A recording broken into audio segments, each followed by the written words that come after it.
It's time for Wenatchee AppleSox baseball on the NCWLIFE Channel. Tonight's broadcast is being brought to you by Apple Valley Honda, Chelan County PUD, Global Car Care, Laura Mounter Real Estate, Mini Blinds and more, One Way Construction, Sangster Motors, and Save Mart. Now, let's go live to Paul Thomas Senior Stadium for tonight's Wenatchee AppleSox game on the NCWLIFE Channel, your local TV station.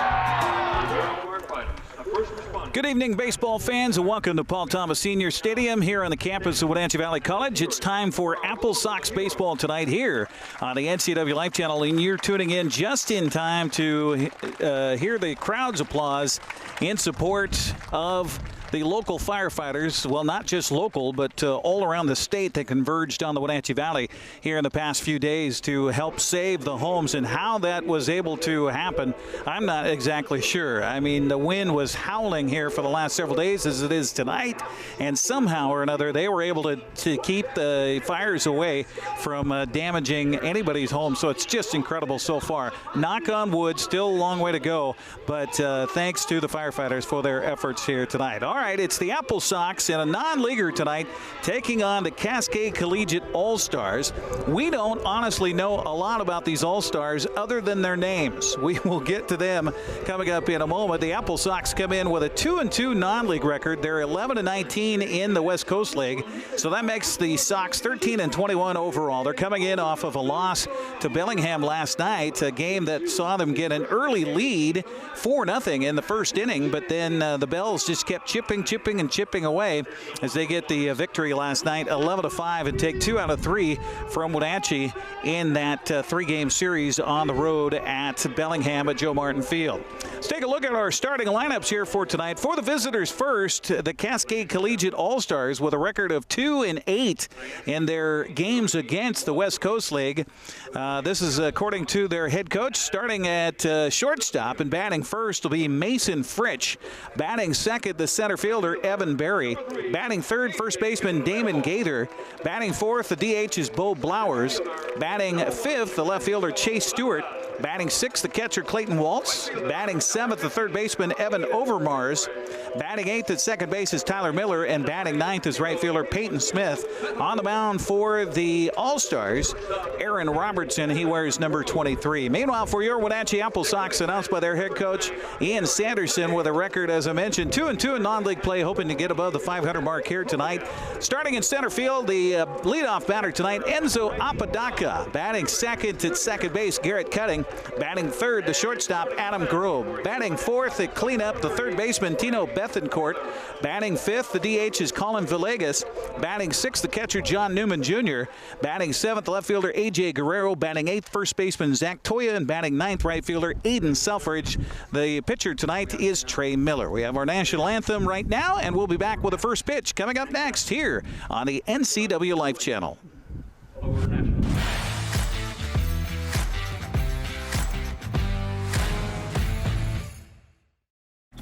Peace of mind. It's what everybody desires when it comes to ownership of a car.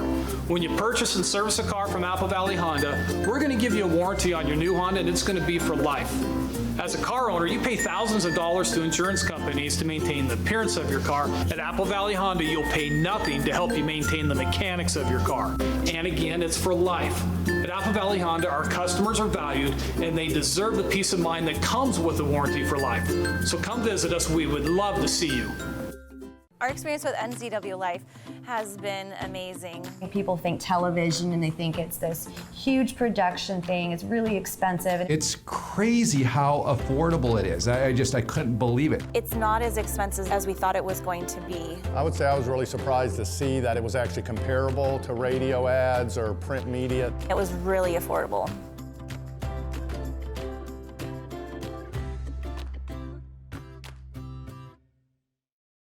Yes, we would all love to have a crystal ball to tell us precisely where the local economy and real estate market is headed in 2021 and in the near future.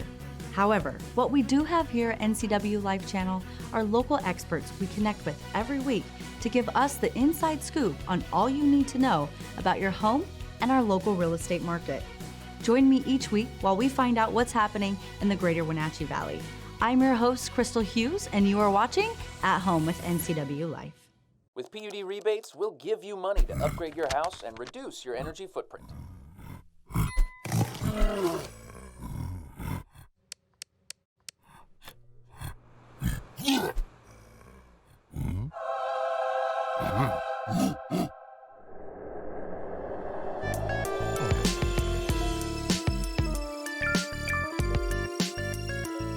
The rebates are real.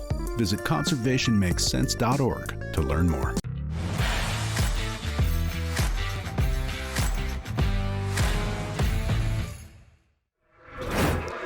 Welcome back once again to Paul Thomas Senior Stadium. Decent crowd on hand for a Friday night, and thank goodness it's cooler than it has been the last few home starts to series here at Paul Thomas Senior Stadium. Since we started summer on June 21st, we have averaged 98 degrees every day since here in the Wenatchee Valley. Now, thankfully, we're in the 80s here tonight as we get ready for baseball here on the NCWLIFE Channel. I'm Eric Granstrom, and my dad just got in town and just made it into the ballpark here tonight, and I tell you, I don't know many bigger baseball fans than the guy to my left right now. Welcome, Dad. I know we're talking wrestling when you're on the air with us, but a little baseball tonight. Oh yeah, you betcha. I know you've had a chance to see the AppleSox play not only here at home, but I remember you came and joined us up in Bellingham a couple of times for some games there too. Yes, you bet. I thought about going up there on this last stand, but other things intervened, so I didn't get a chance to go.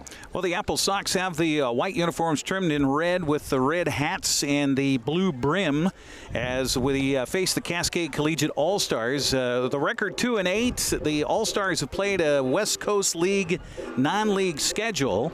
Kind of interesting how that works out here for the West Coast League. In fact, Wenatchee's game tonight, the only non-league game happening around the West Coast League. We'll keep you up to date on some scores throughout the evening. Umpires tonight, by the way, happy birthday to our plate umpire, Terry Ayton, and Paul Weddle is the base umpire doing this game here tonight. So, leadoff man, you're going to see different colored uniforms. This is an all-star team, so thus different colored uniform tops for the visitors here. And stepping out of the box first will be man wearing number 31. He's Mason Fritch, the shortstop. Meanwhile, starter for Wenatchee tonight's looking to get his first win in his third start of the season. Gets a strike across the knees, called 0-1 the count to Mason Fritch from Trey Miller. He's 0-2 with a 6.3 earned run average. Again, his third start. He's a 6'3", 200-pound sophomore out of Washington State University. Reaches high above his head as he works from the stretch, even with nobody on. The pitch swung on and fouled away, and he's quickly ahead of the first batter of the game, Mason Fritch, at 0-2. So again, Miller getting his third start of the season for Wenatchee. His fourth appearance this summer for the AppleSox. And this pitch swung on and fouled away, and the count stays at 0-2 on Mason Fritch. Our broadcast tonight brought to you in part by Apple Valley Honda, committed to preserving the environment not only with fuel-efficient vehicles, but also with their eco-friendly actions and alternatives. Test drive a new Honda today at Apple Valley Honda in East Wenatchee. Apple Valley Honda, proud to be a Honda Green dealer. 0-2 the count to Fritch, leadoff man here in the first, and strike three called, gone looking for the first out of the ball game is Mason Fritch. You know, Dad, something came up, a term I had never heard before, the immaculate inning. Oh, the immaculate inning. That's 9 pitches. Yeah, I had not even ever heard that terminology before this year, because there's a pitcher in the farm club for the Seattle Mariners, right, who's thrown 2 of those immaculate innings. So Mason Fritch right now can't do it because of the foul balls by Terry Miller, or Trey Miller can't do it because of the foul balls by Mason Fritch. But yeah, 9 pitches, 9 strikes, 3 strikeouts, the immaculate inning. Right. Evan Berry in there now here for the Collegiate All-Stars, and that pitch looked good. Our vantage point is a little different here. We're sitting on top of the third base dugout, and so we have to depend on catcher John Newman Jr. for where his glove is to be able to see if that ball is inside or outside, although we do have the monitor in front of us, and Dan Kuntz running our outfield camera. I can take a look at that. A swing and a miss or a swing and a foul at the plate and caught by the catcher Newman. Count evens to Barry at 2 balls and 1 strike to Evan Barry, center fielder for the Cascade Collegiate All-Stars. Run you around the infield defensively here in a moment for the Wenatchee AppleSox tonight. As you can hear the wind in our microphones. This pitch swung on a chop towards the second baseman. Right there on a hop is Garrett Cutting. And his throw, plenty of time to get the out. 4-3 on the putout. 2 down here in the first, and that brings up first baseman Damon Gaither. Well, Zach Toya is at first base. Second baseman is Garrett Cutting. The shortstop, Adam Grob. Tino Bethencourt at third. Out in the outfield, the left fielder is A.J. Guerrero. Enzo Apodaca is in center field, and Aiden Selfridge out in right. Trey Miller on the mound. John Newman Jr. behind the plate. Your battery for the ball game. 2 down here in the top of the first brings up Damon Gaither, a first baseman, wears number 28 on his back. First pitch is fouled away, and the count 0-1 on Gaither. Thanks to Bruce's blurbs on baseball. Bruce Bennett, the former statistician for the Wenatchee AppleSox, still, just as a hobby, likes to keep track of what's going on. And this is a great day in AppleSox history. We'll tell you about that when the AppleSox come to bat in the bottom of the first. 0-1 pitch on the way is a strike, called off-speed pitch there. 0-2. Good start here for Trey Miller. That 6.3 earned run average, a little bit inflated. He has, with the strikeout here tonight, 6 on the season in his 4th appearance and 3rd start. 0-2 the count, and the right-hander's delivery is a little bit low. 1-2. Great night for baseball. Hey, by the way, it is a baseball card night tonight. Johnny Sage, former AppleSox from the 2019 club, was here to toss out the first pitch. They've got his baseball card here this weekend. Swing and a foul at the plate, so staying alive is Gaither. They also have the group photo of the AppleSox this year. Wenatchee, with a win here at home, won the 400th game in Paul Thomas Senior Stadium history. So that tells you how long the AppleSox have been around. I was around for the first 7 years doing the radio broadcast here at Paul Thomas Senior Stadium and in the old Pacific International League. This pitch swung on and lifted in the air. That's going to drop down for a base hit. Little soft serve to left field where A.J. Guerrero will pick it up on a couple of hops. 1 on with 2 down brings up the designated hitter, Bo Blowers. Of course, the radio broadcast duties handled now efficiently and effectively by Joel Norman on Sunny FM. You want to tune in to the AppleSox home and away. That is your home throughout North Central Washington, as Sunny FM has, 5 or 6 different repeaters around North Central Washington, so you can listen to it basically from here to the Canadian border. Strike with a fastball here taken by Blowers, stepping in the left-handed batter's box. 0-1 the count to the stocky designated hitter for Cascade Collegiate. Have an open stance in the left-handed batter's box for Blowers. And they pitched to the plate, swung on and ripped into left field. That's going to get out for extra bases. Rounding second, heading for third is Gaither, and they're going to send him home because the ball goes all the way to the plate. The relay is dropped by the shortstop, Adam Grob, and so the run will score easily on the stand-up double, giving an RBI to Bo Blowers. And suddenly the visitors have the early lead. Now, that's something that hasn't happened in 7 games for the AppleSox. 6 games in a row, Wenatchee scored the first run of the game, but not the case here tonight, as Blowers delivers that one an opposite way shot into left field all the way to the fence. So a stand-up double for him brings up left fielder Chase Stewart. Stewart wears number 9 in the right-handed batter's box. Now with a runner behind him at second, Trey Miller with a delivery to the plate, and this one's a strike in the outside corner. 0-1 the count. Clayton Waltz hoping for a chance on deck. 1-0 our early score with the visiting Cascade Collegiate All-Stars on top. Cascade Collegiate is a league in southwest Washington, northwest Oregon. have, I think, about 5 teams in that league. And this is a culmination of those teams that travels around on the weekends and plays against the West Coast League. 1-1 to count to Chase Stewart. Miller with a peek over his shoulder at the runner at second, and the delivery to the plate is high and inside for a ball. 2-1 to count. So it's a 4-way race for the second half win in the West Coast League division for the AppleSox. Yakima clinched the first half, and that's how they do it. They run the seasons in halves, and then the winner of each division in each half will then play in the postseason in the playoffs. This pitch misses outside for a ball. 3-1 to count. Chase Stewart now with the advantage on the count, and first base is open with catcher Clayton Waltz standing on deck. So the Yakima Valley Pippins are into the postseason already with their first half win. We are, well, the AppleSox are 6 games into the second half of the schedule. Currently 1-5 in the second half. This pitch high and away for a ball. So a walk doesn't really hurt you that much. I mean, you got first base open, so that makes a force out all the way around the horn here as Clayton Waltz will shed the shin guards and come bat here. The 6th man to come to the plate for Cascade Collegiate in this first inning of play. Now batting for the NCWLIFE All-Stars, the catcher, number 14, Clayton Waltz. Waltz will step into the right-handed batter's box to see what Trey Miller has in an offering for him here, with 2 aboard, 1 in. All coming with 2 outs here, by the way, in this frame.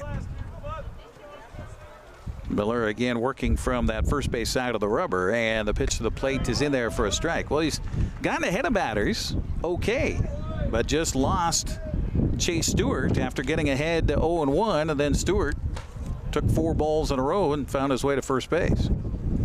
0-1 the count to Waltz here, and the delivery from Miller is a curveball in for a strike, in the count 0-2. In fact, I think that Miller's been ahead of every batter he's faced here with a first pitch strike or a foul ball. Now Miller ready, and the 0-2 pitch is swung on and missed. Now the catcher, the ball bounced off of him. Is it a dead ball or yes? Oh. Umpire says, hold on. That was a, wow, they didn't say that was a swing? Oh my gosh. Oh. That looked like a swing to me. That was a swing. That was a haymaker. Yeah. Wow. Okay. So they say it's a ball. So the count of ball and 2 strikes on Clayton Waltz. Miller ready, and the pitch is in the dirt again. Count evens now at 2 balls and 2 strikes. I felt wetness here. Blowing. Yeah, the wind is blowing so hard it's blowing the sprinkler from the soccer field over here onto us about 150 feet away. We are extremely lucky that they don't have more left-handed batters. It's blowing out to right field like mad. Yeah, that's no kidding. 2-2 the count to Waltz. Strike 3 called, gone looking is Waltz, and he probably realistically should have been gone 2 pitches ago. Yeah. That'll do it here in the first for Cascade. They get a run on 2 hits and 2 men are left. We'll head to the bottom of the first. 1-0 Cascade on top. AppleSox are due up next.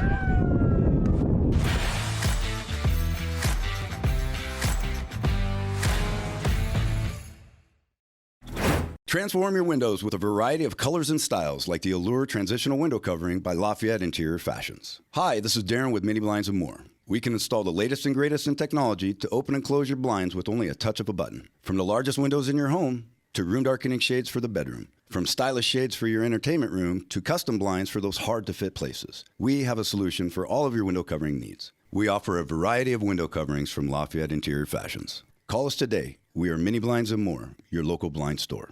Hi, I'm Shauna Larson. I'm the designated broker here at Laura Mounter Real Estate.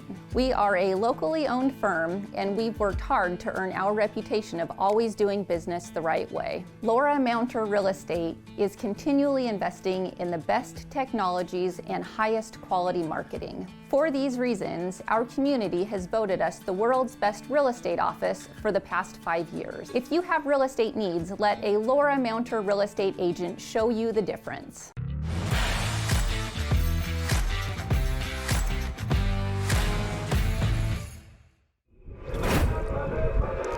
And welcome back here to a windy Paul Thomas Senior Stadium as the AppleSox come up here to bat in the bottom of the first inning, trailing at 1-0. Actually, a good job by Trey Miller, even though he got the first 2 outs and struggled against a couple of hitters in a row, gave up a run, was able to settle down and get the strikeout to end that top half of the inning. Coming up here for the AppleSox, the 1-2-3 batters in the bottom of the first will be Enzo Apodaca, Garrett Cutting, and Adam Grob. Apodaca batting .244 on the season, the freshman out of Gonzaga. Had a good night last night. Got 3 hits and 4 plate appearances in Bellingham. Did not, unfortunately, go the way the AppleSox wanted, falling last night 11-5. Wenatchee scored 4 runs in the first inning yesterday with 2 RBI triples by Dakota Duffalo and Tino Bethencourt. Wenatchee's outscoring their opponents by 10 in the first inning this summer. Largest difference for the Sox. So that might be a harbinger of things to come here in the bottom of the first. The leadoff man, Apodaca, looks at strike 1, 0-1 the count. The pitcher is Aaron Robertson. All I can tell you is he wears number 23 and he's a left-hander. That's about it, I'm afraid. The stats and the rosters, and I mean, it's basically we got it from the coach and that's it. So we know nothing, literally nothing about the Cascade Collegiate All-Stars here tonight, although they must be an All-Star if they're on this club. 0-2 the count to Apodaca. Center fielder back in the left-handed batter's box. And the pitch from Robertson swung on and fisted on the ground right to the second baseman. That's Tyler Miller, and his throw to first base is in time to get the out. 1 down here for the AppleSox. 4-3 on the putout. That brings up second baseman Garrett Cutting. Let's take a look at the defense around the infield. Damon Gaither is the first baseman. Tyler Miller is second. Mason Fritsch at short. Evan Overmus is at third base. Out in right field, it's Chase Stewart, Evan Berry in center, and Peyton Smith in right. The pitcher, Aaron Robertson, and the catcher, Clayton Waltz. As Garrett Cutting will step in, the 5'8", 180-pound freshman from South Carolina upstate. And a swing and a foul on the first pitch. 0-1 to count to Cutting.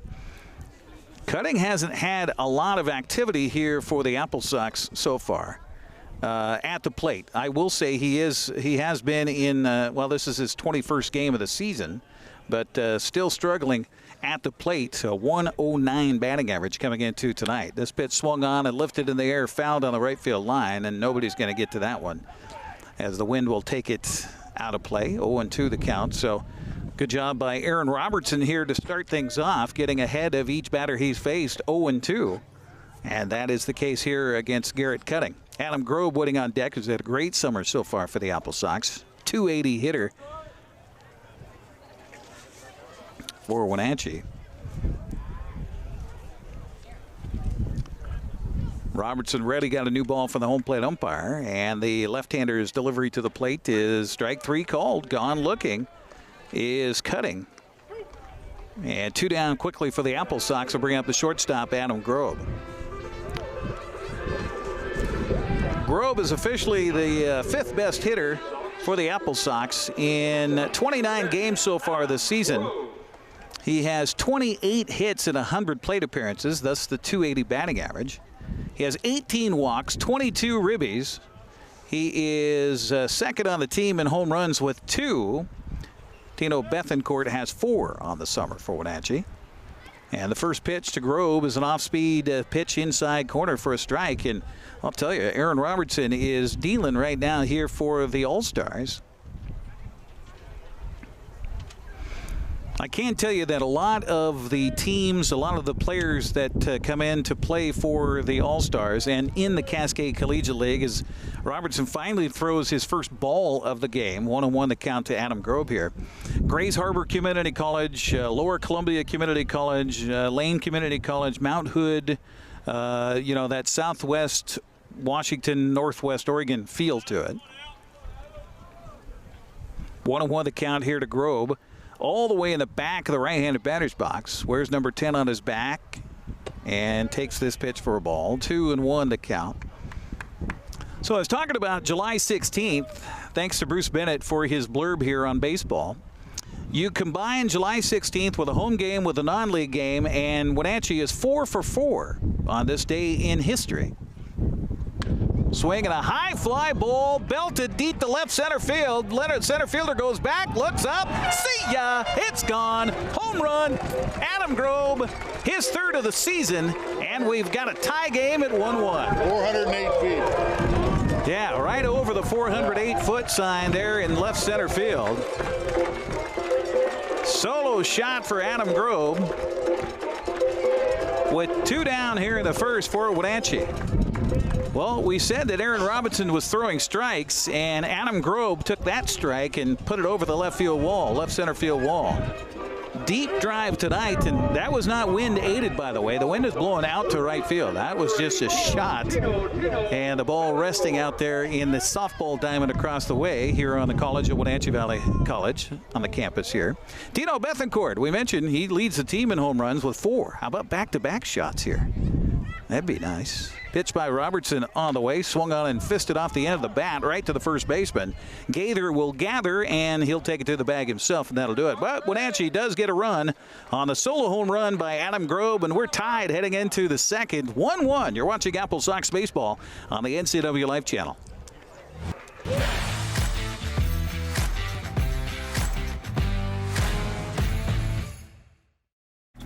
Come on, I'm a certified technician. I was trained to take good care of you. 9. I've only been to the dealer. I've been coming here for years. These guys are great. Look around. The BMW, the Jag, the Volvo, they're all waiting for regular service. Well, the BMW has a little computer issue, but that's nothing we can't handle. Come on in. From regular maintenance to computer troubleshooting, trust the Global Car Care technicians with your import, diesel-powered, or domestic vehicle. Global Car Care. They speak your car's language. Dankeschön. Hey, all you kayakers, suppers, fisher people, boaters, and splish splashers. Water levels can change quickly. But don't worry, we've got an app for that. It's called Current. Check it out in the App Store and in Google Play.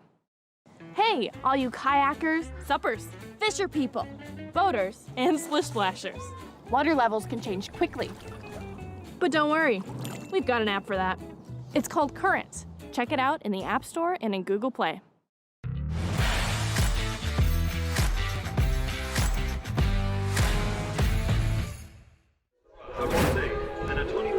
Welcome back once again to Paul Thomas Senior Stadium. You're looking at the baseball that Adam Grob just delivered into Rotary Park, which is the softball complex here across the fence. Good job, Dan Kuntz, spying that ball in the shade there. And that's going to sit there until somebody gets a key to unlock the gate to get into, or they could go through the center field gate, I guess. But 1-1 our score here. Adam Grob delivers that pitch over the wall for his third home run of the summer. And we head to the top of the second inning, and number 7, 8, 9 batters due up here for Cascade Collegiate. Evan Overmars will start things off. He's the third baseman. He'll be followed by Tyler Miller and Peyton Smith. Appreciate you joining us here on the NCWLIFE Channel for AppleSox Baseball. Celebrating summer 1 inning at a time. Pitch swung on and fouled back at the count 0-1. So it was kind of an interesting go for Trey Miller. In that first inning, the sophomore from Washington State got the first 2 batters out quickly on a strikeout looking and a ground out, but then a base hit and a RBI double by Bo Blowers gave Cascade Collegiate a brief lead. Swing and a foul at the plate. He was way out in front of that off-speed pitch. The count goes 0-2 on Overmars.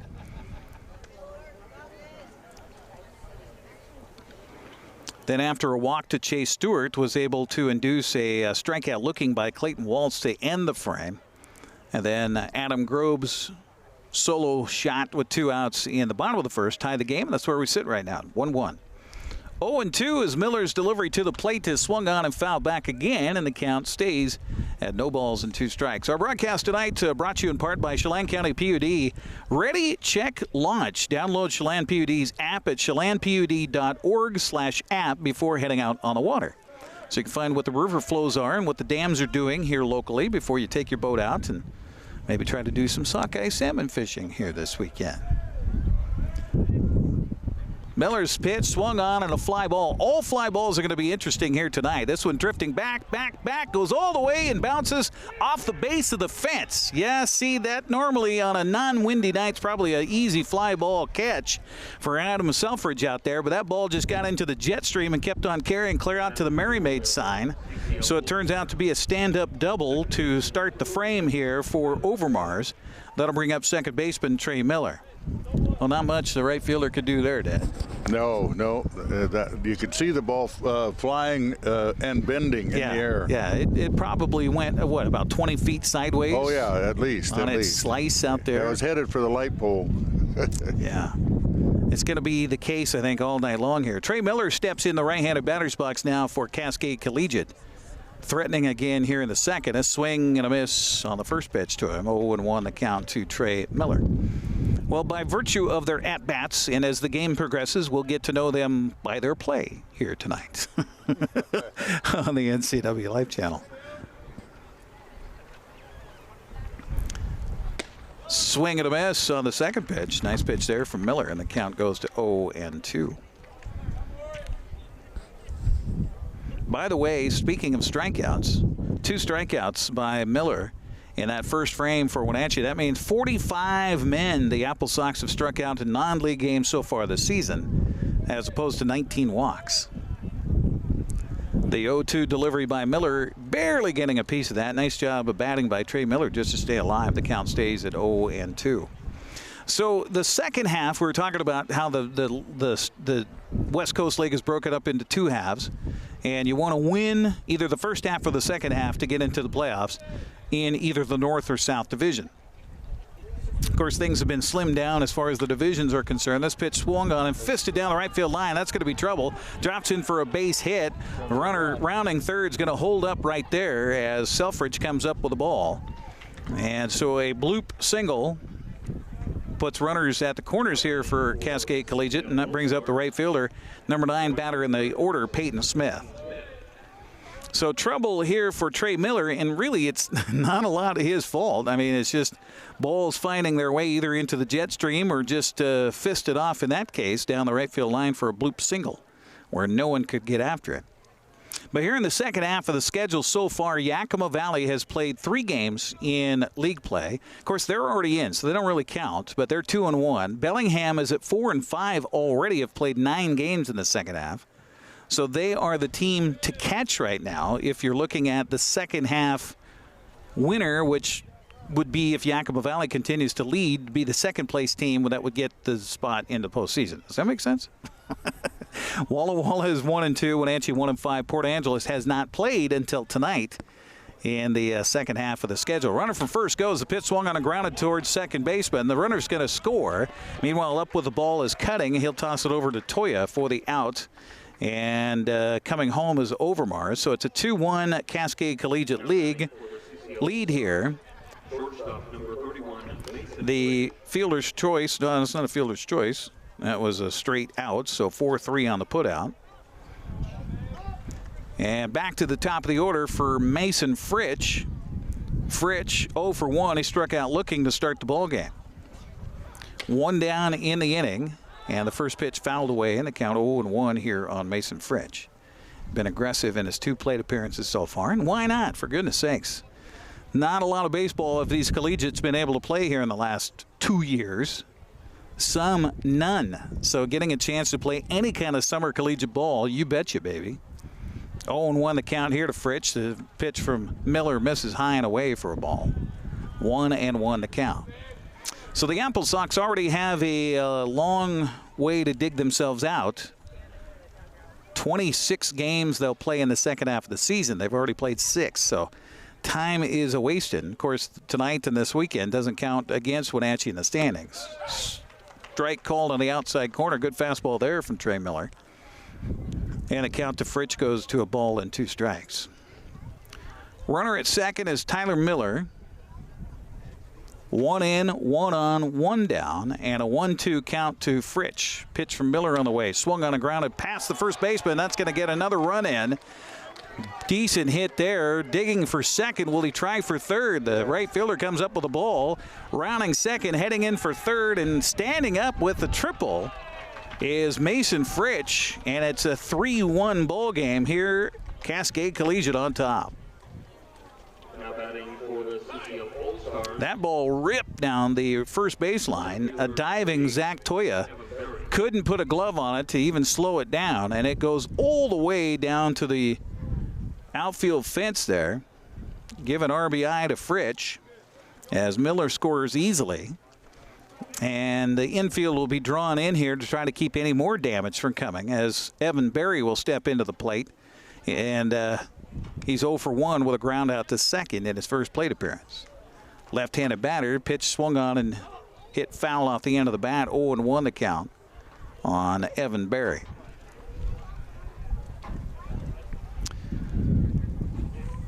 After this weekend, the AppleSox will get back into West Coast League play. This pitch is swung on, grounded right up the middle. Seeing eye single, another run is going to score. How about that? Boy, Cascade Collegiate is just getting every bounce to go their way here. Fritsch will score on the RBI single by Evan Berry. 3 runs are in, 4-1 Cascade Collegiate on top. After tonight, or after this weekend, Wenatchee will be on the road at Walla Walla Tuesday, Wednesday, and Thursday. Then back home here next Friday, Saturday, and Sunday against Yacobo Valley. So Wenatchee can make some moves here in the division, but they got to get on the winning course, and not a good start to it here tonight at home in a non-league game.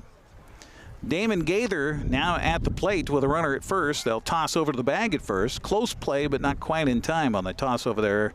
Try to catch Evan Berry leading off a little bit far. So baseball card weekend this weekend. You can pick up the 400 win card for the AppleSox here at Paul Thomas Senior Stadium. This pitch misses to Gaither. 1-0 the count to Damon, who's 1 for 1 with a single and a run scored. Already his second plate appearance. We're only in the second inning. Wind continues to whip around here at the ballpark. This pitch is taken for a ball. 2-0 to Damon Gaither.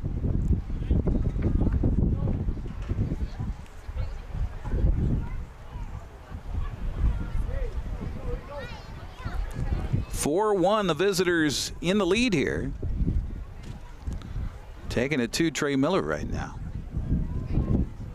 They 1-1 pitch as the runner goes from first, swung on and missed, and the batter kind of got in the way of catcher John Newman on his attempt to throw down to first or second base, and the umpire rightly is going to say batter interference, and so he'll have to go back to first base.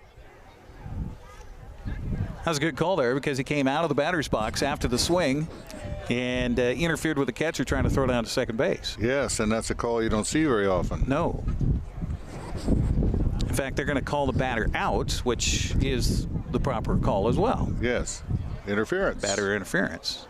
So we'll put BI on the out. So 2 down here in the second. Brings up designated hitter Bo Blowers. Designated hitter number 54, Bo Blowers. Blowers with an opposite way double for an RBI in his first plate appearance. So he's 1 for 1. And tries to do it again. Swings at the first pitch, fouls it off. 0-1 to count to Blowers. By the way, Trey Miller on the mound here for the AppleSox leads the AppleSox in non-league innings pitched after going 5 innings in his last start versus Highline on July 2nd. Runner from first goes. The pitch is in the dirt and the ball called, and no even attempt at a throw on Evan Berry getting down to second base. So a stolen base for him, and the count even on Blowers now at 1 ball and 1 strike.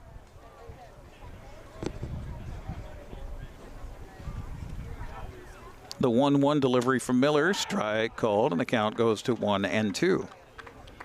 Well, important for Miller to get out of this and not give up any more, as Wenatchee finds itself trailing on the scoreboard 4-1 right now. Here in the top of the second inning with 2 outs and a runner at second base.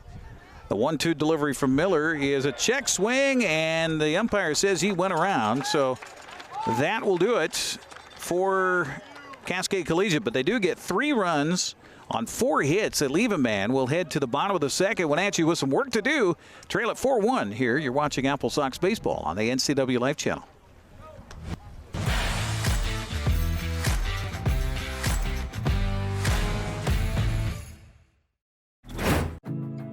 Building. It's in our blood. Building something out of nothing.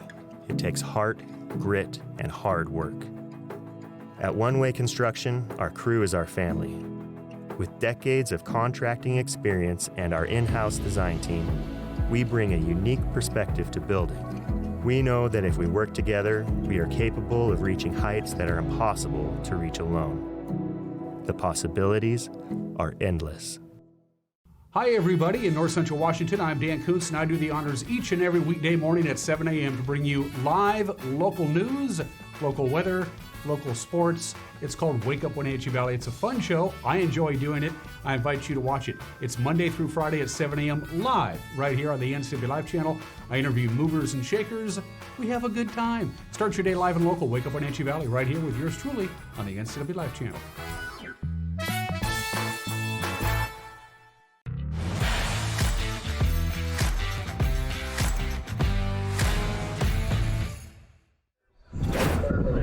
Welcome back once again to Paul Thomas Senior Stadium. Bottom of the second inning. Wenatchee trailing at 4-1 to Cascade Collegiate. Collin Villegas, John Newman Jr., and A.J. Guerrero. 5, 6, and 7 batters due up here for, Wenatchee in the second as I get the hiccups. Our broadcast tonight brought to you in part by Global Car Care. Excellent customer service for imported, domestic, and diesel vehicles. Global Car Care, they speak your car's language. Well, Adam Grob with a solo home run put a little electricity into the night momentarily, but then Cascade Collegiate came right back and smacked the Sox back down with 3 runs at the top half of this inning. So it's up to Wenatchee to answer here, and a swing and a foul at the plate. 0-1 the count to Collin Villegas. Collin batting .278 on the season for the AppleSox. Villegas, a 5'9", 190-pound junior.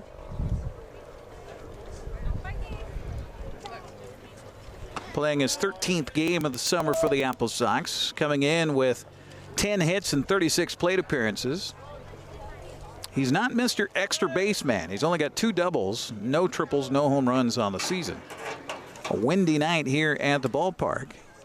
And Aaron Robertson's delivery to the plate swung on a fly ball deep to right center. Long run for the center fielder. The wind's catching it, but so does Evan Berry out there, showing some good wheels in center field to run that one down. So a deep fly out to center is the first out here of the second inning, and that brings up catcher John Newman Jr.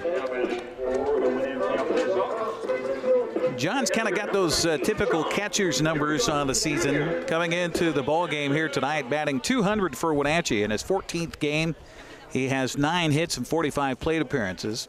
Just a couple of RBIs on the season. 5 RBIs on the season. He does tied for second on the team with home runs with 2. Although with Grob hitting one earlier, now he's in third on the team with 2 home runs. Swings and fouls the first pitch back. 0-1 the count to John Newman Jr. 6 foot, 210-pounder out of sophomore at Cal Poly San Luis Obispo. Or Cal Poly SLO, as they say. 0-1 the count to him here. And Robertson's delivery to the plate swung on a chopped up the third baseline. On a hop, goes over the head of Evan Overmars and into left field. And that, we see that so often here at Paul Thomas Senior Stadium. That third base area can be an absolute landmine for third baseman. That'll go down as a single because it didn't come anywhere close to touching the glove of Overmars. And with 1 down and 1 on for the AppleSox, that'll bring up left fielder A.J. Guerrero. Well, A.J. came into the Sox lineup here late this summer, and boy, has he made an impact. The 6-foot, 200-pound freshman out of the University of Washington, batting .529 in his 6 games so far. Takes the first pitch for a strike, 0-1 the count to A.J. Guerrero. Guerrero just in his 6 games, 9 hits and 17 at-bats, 4 RBIs. He's also taken a couple of walks to go with a couple of strikeouts.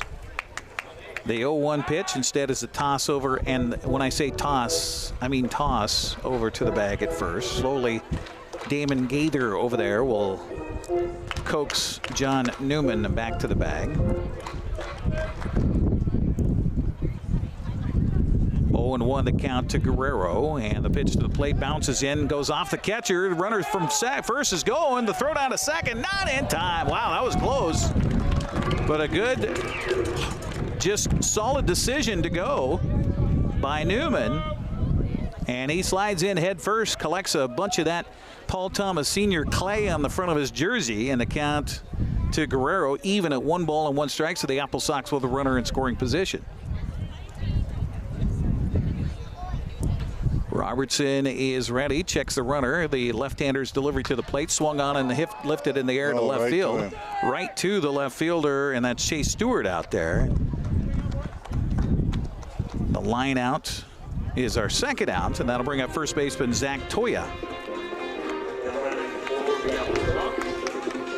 Of course, we mentioned Zach, older brother, played for the AppleSox here a few years ago.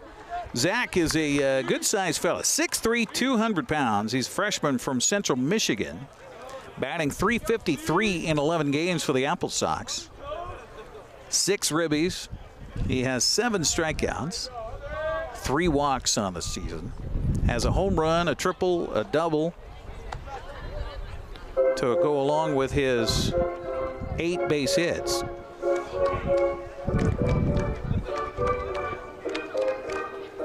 Toyle in the right-handed batter's box. Newman out there at second base. Pitch swung on and grounded to the left side. High hop for the shortstop. Long row throw for Fritsch, and in time. Good stretch over there by Gaither. And that'll do it for Wenatchee. They get a runner aboard, but they leave a man. We'll head to the 3rd inning of play. Cascade Collegiate leads Wenatchee 4-1. You're listening and watching to AppleSox Baseball on the NCWLIFE Channel.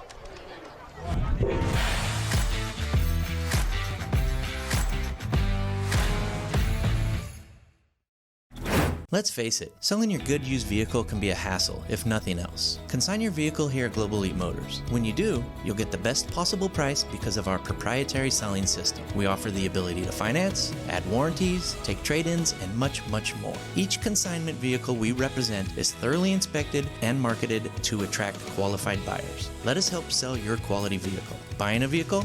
Consigning a vehicle? Stop by Global Elite Motors on Wenatchee Avenue at Global Car Care. If Bigfoot can get cash back with a PUD rebate on heat pump water heaters, so can you. The rebates are real. Save $800 on your next water heater. Visit conservationmakesense.org to learn more. If Bigfoot can get cash back with a PUD rebate on new insulation, so can you. The rebates are real. Visit conservationmakesense.org to learn more.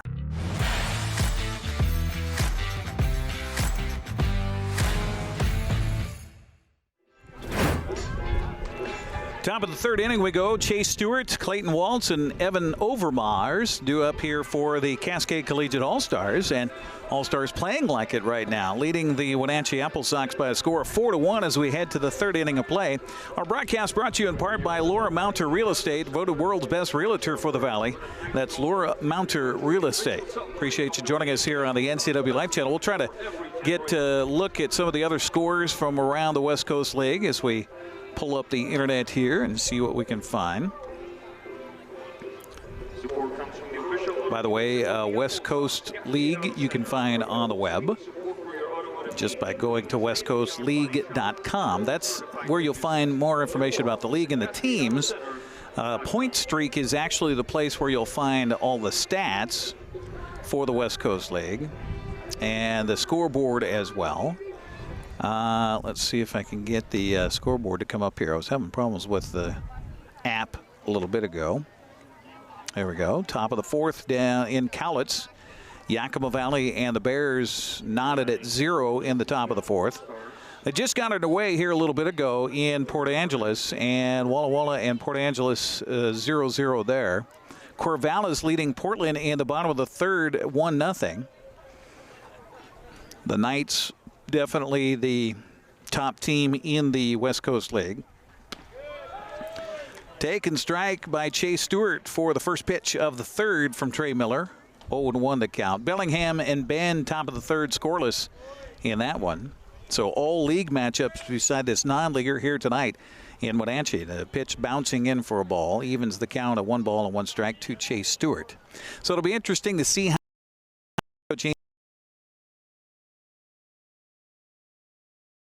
in non-league innings pitched for the AppleSox. 1-1 the count to Stewart. It's chopped foul and going to stay foul.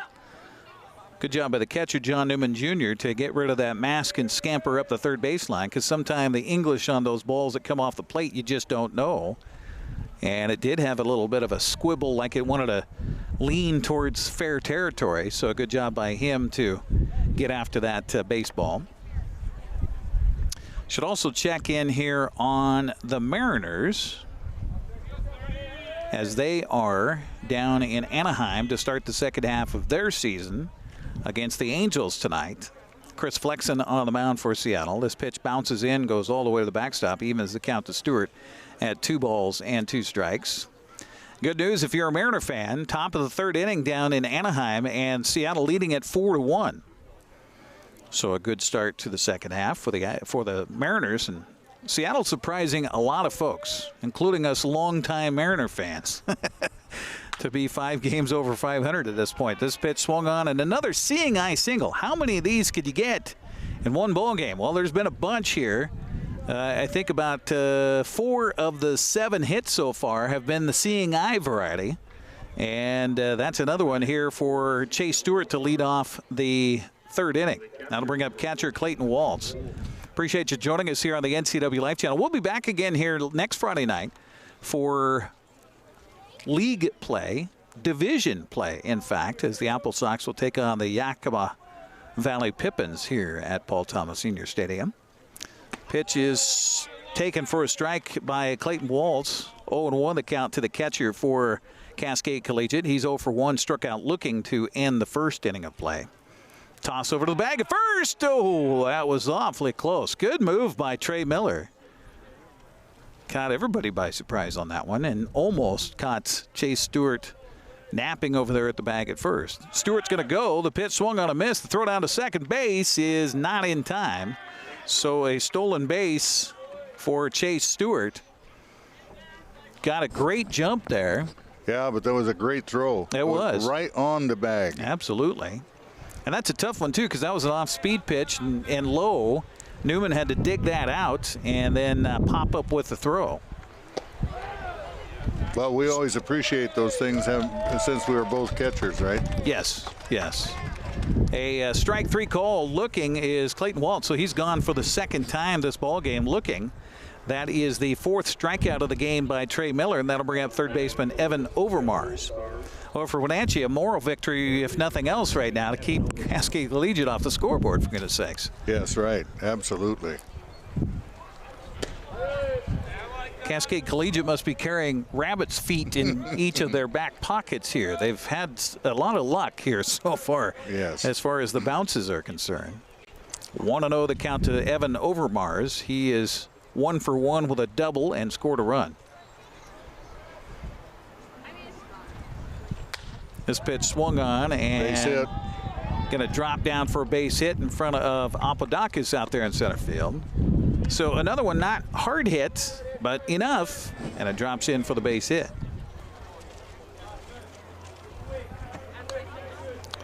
I'm going to have to refer to something that was sent to me earlier tonight from Joel Norman, the broadcaster for the AppleSox. He sent me a list of the roster.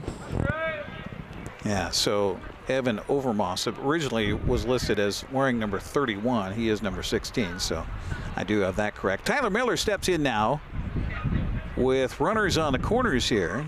Another scoring situation. And this ball's popped up off the plate, off the pitcher's glove, and that's going to be a base hit.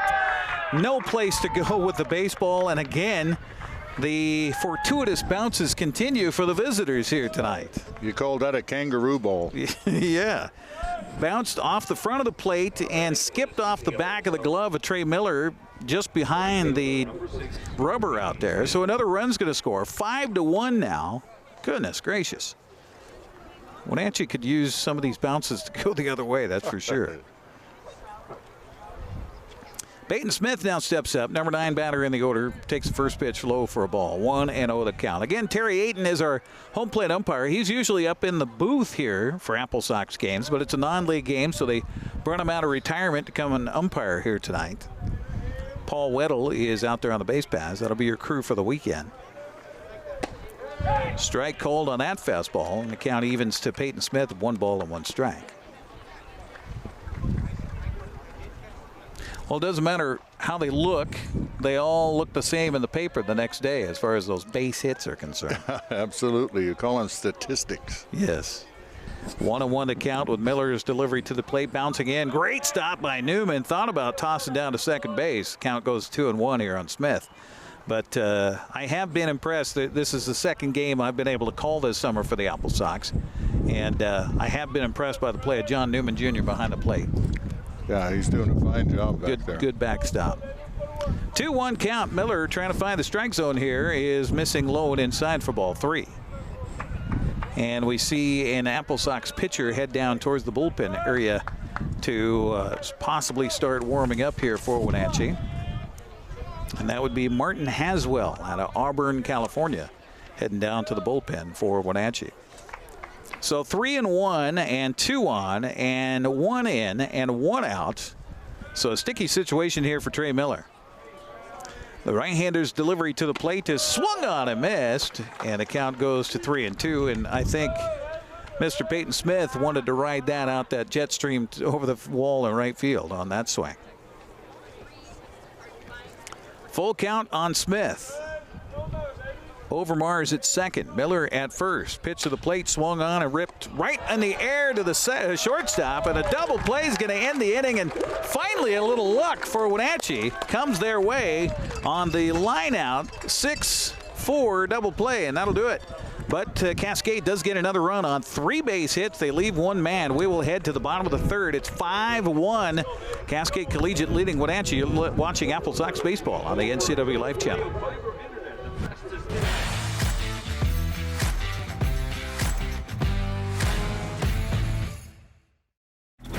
Save Mart is the place to go if you are in the market for home furnishings. They have rows and rows of sofas, love seats, recliners, and chairs, and a vast array of fabrics and colors. Name brands include Ashley, Best, and Stanton. With pictures, lamps, and tables to complement your new furniture, Save Mart is a one-stop shop.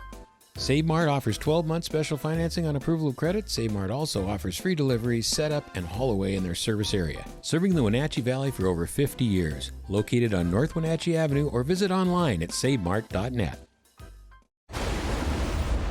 To achieve greatness once, it's not the end of the journey. It is only the beginning.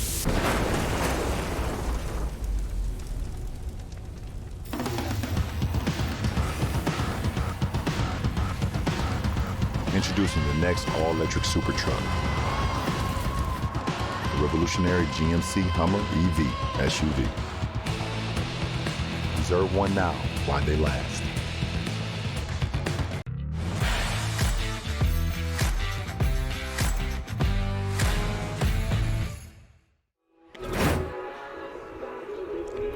You're watching AppleSox baseball here on the NCWLIFE Channel, your local TV station. I'm Eric Granstrom. My dad, Dave, is here tonight sitting alongside me, and appreciate Dad coming over the hill from Western Washington to watch this one. Always good to get a chance to watch some baseball together.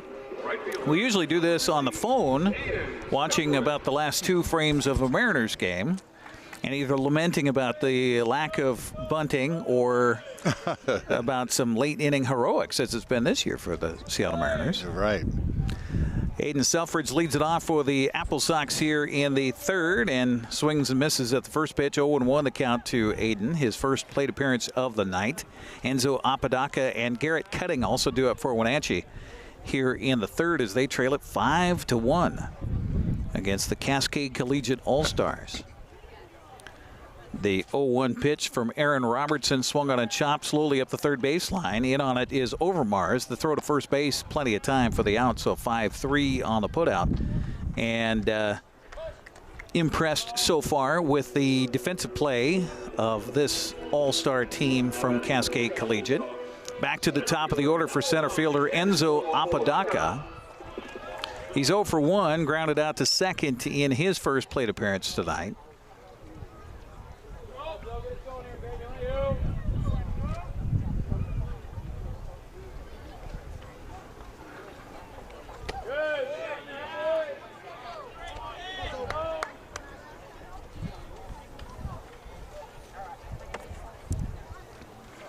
Apodaca in the left-handed batter's box here for Wenatchee. Nobody on, one down here in the bottom of the third inning.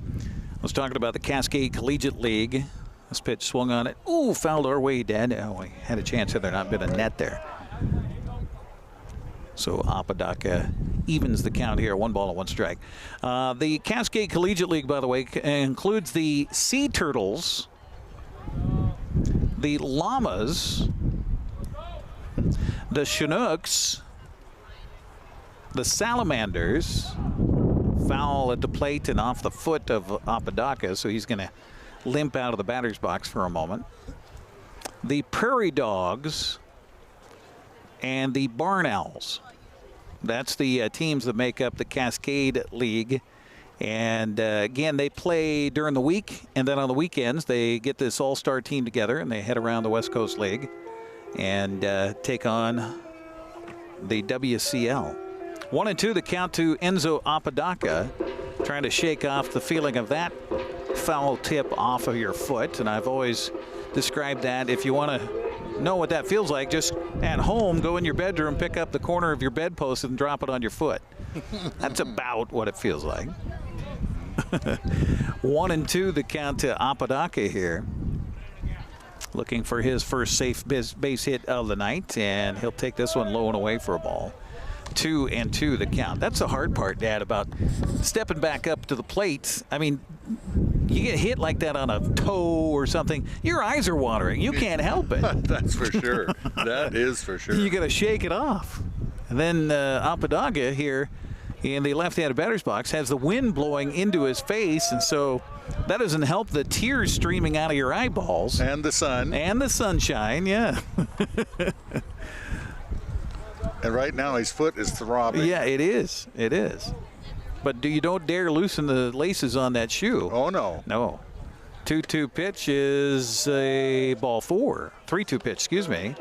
So a walk, and that's the first walk given up by Aaron Robertson here tonight for Cascade Collegiate. And so now that'll bring up second baseman Garrett Cutting. Cutting 0 for 1. He struck out looking in the first. AppleSox Baseball brought to you in part by Many Blinds and More. They specialize in custom blinds, shades, draperies, exterior awnings, exterior sunscreens, unmatched customer service, Many Blinds and More. So a runner aboard for Wenatchee with one down here in the third as Cutting steps in the right-handed batter's box to face Aaron Robertson. Running from first goes. The pitch is a strike cold and easily into second base with a stolen base. Enzo Apodaca. He really has foot speed. He does, yeah. And by the way, hard to believe it, but that's his first stolen base of the summer for the AppleSox. That is hard to believe.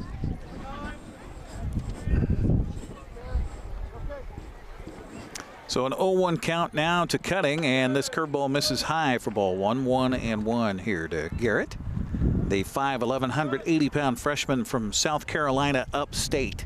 Now that's one I'd never heard of. Heard of North Carolina, South Carolina, but not South Carolina upstate.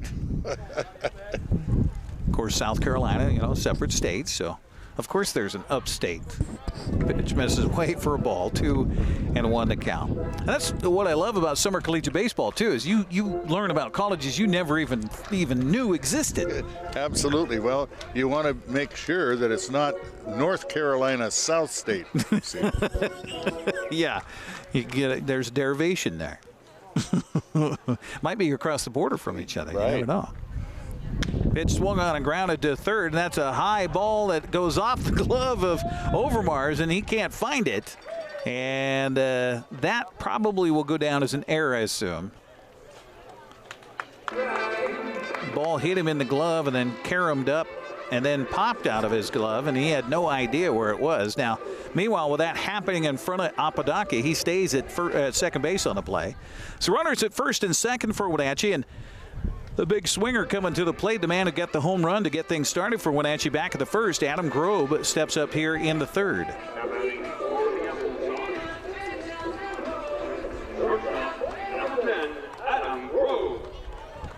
So Apodaca at second, Cutting at first. Wenatchee trailing at 5-1. Could use a good, strong hit here by Adam Grob.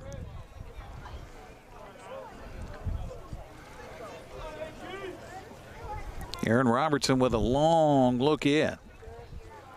And the left-hander's first pitch on the way to Grob, low and inside for a ball. 1-0 the count. Nothing happening in the bullpen for Cascade Collegiate. In fact, if you look in their dugout area, they don't have a lot of reserve players. I see maybe 2-3 players down there, aside from coaches. So out on the field, pretty much what you see is what you got for the weekend. Here comes the 1-0 pitch on the way to Grob. It swung on and fouled away behind home plate, and he was just off of that one. 1-1 the count. I think they had to hit and run on. Yeah, Apodaca looked like he was getting a good start there from second base. Good place to do it. You get a good contact guy at the plate. Right. Got speed on the base paths. Why not? Why not? Non-league game. Yeah. Have some fun. Yeah, why not? Heck yeah. 1-1 the count to Grob. Runners hold. The pitch swung on and fouled away, and the count goes to a ball and 2 strikes. See if we can get another update on the West Coast League on what's happening on the scoreboard here tonight as we go online at westleague.com and click on stats. That'll take us to point streak for that. 1-2 the count to Grob. Let's see what the runners do here. Infield playing pretty tight to the base paths in a 5-1 ball game, and a turnaround and look by Robertson to maybe think if Apodaca was going to try to leave early. Not the case.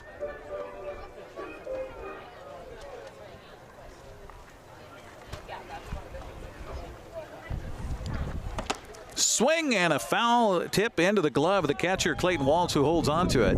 And so Adam Grob gone for the second out here in the third, and that'll bring up third baseman Tino Bethencourt. You know, that's been one of the things for the AppleSox here this summer that we've seen several times is they get runners in scoring position and then are victim of the strikeout. Not putting the ball in play. Last weekend they had a chance to get a win with the bases loaded on a bottom of the ninth situation with 1 out, and the next 2 batters struck out to end the game. Wow. Yeah, so that was pretty hard to take. Tino Bethencourt, a guy who can hit the long ball, steps in here. He's 0 for 1. He grounded back to first in his first plate appearance. The runners go, and no throw by the catcher. How about that? And I know that Ian Sanderson likes to put the game in motion. He certainly did there with a stolen base for Apodaca and Cutting, and the count 1-0 here on Tino Bethencourt. So Bethencourt, if he can get a 2-out base hit, that would score 2 with all the speed on the base paths right now. Bethencourt back in and ready. With a count his favor at 1 ball and no strikes. Pitch by Miller, swung on, popped up, right side. It's going to be foul territory. Tough play for the first baseman, and nobody's going to get it. So lucking out there is Bethencourt, and the AppleSox breathe a sigh of relief. They'll get another chance for Tino in the batter's box. There's the first bounce. We've been waiting for a lucky bounce to come Wenatchee's way, and it finally does there for Tino Bethencourt. Thank you to the wind. Yes, absolutely. See what's happening around the West Coast League. Top of the 5th in Cowlitz. Pippins and Bears still scoreless. Port Angeles and Walla Walla also scoreless at the bottom of the 2nd. Corvallis now leads Portland 2-0 in the top of the 4th. Pitch swung on and hit on the ground to the shortstop. He had to wait for it. Long throw, and he got the tag. Pulled the first baseman off the bag, but Damon Gaither, that's a couple of good plays for that first baseman over there as he makes the tag of Bethencourt coming by, and that will do it for Wenatchee. So they leave 2 aboard. We'll head to the 4th. Cascade Collegiate leading at 5-1. You're watching AppleSox Baseball on the NCWLIFE Channel.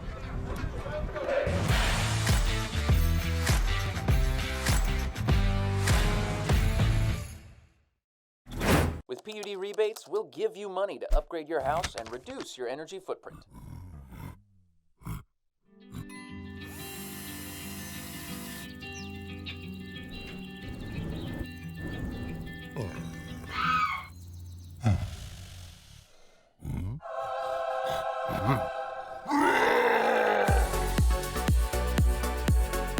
The rebates are real. Visit conservationmakessense.org to learn more. Peace of mind. It's what everybody desires when it comes to ownership of a car. When you purchase and service a car from Apple Valley Honda, we're going to give you a warranty on your new Honda, and it's going to be for life. As a car owner, you pay thousands of dollars to insurance companies to maintain the appearance of your car. At Apple Valley Honda, you'll pay nothing to help you maintain the mechanics of your car. And again, it's for life. At Apple Valley Honda, our customers are valued, and they deserve the peace of mind that comes with the warranty for life. So come visit us. We would love to see you.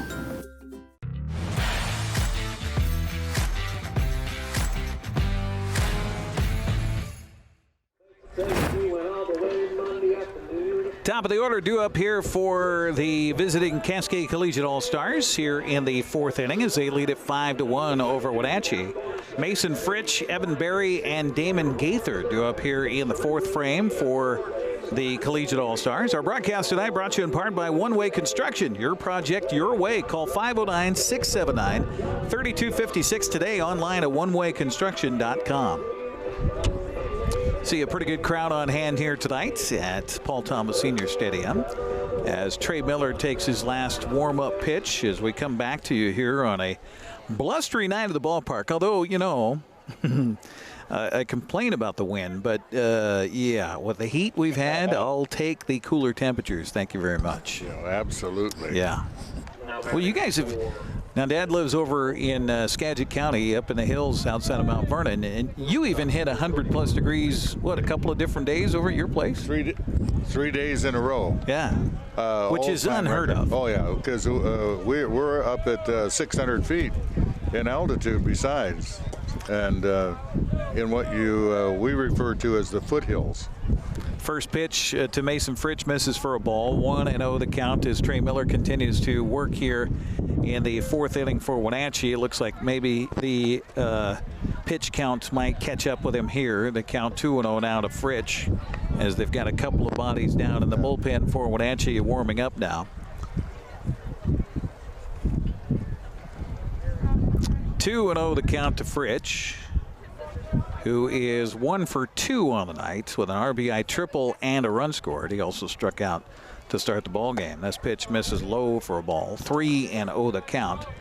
And kind of one of those rare cases where Trey Miller has fallen behind. He's had a few struggles tonight, giving up some awkward bouncing balls. It's not his fault. But he has been, for the most part, ahead of just about everybody he's been working to tonight, but has fallen behind Mason Fritsch here to start off the 4th. 3-0 pitch is in for a strike, and the count now 3-1.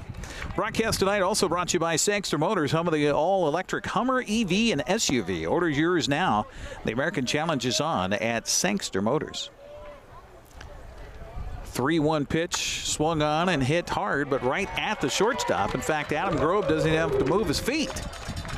Love those soft little line outs. 1 out here in the 4th, and that'll bring up center fielder Evan Berry. Berry's 1 for 2, grounded out to second in the 1st, and had an RBI bloop single to center field in the 2nd. I don't know if you say it's center field, bounced right over the second base bag, but ended up in center field. Right.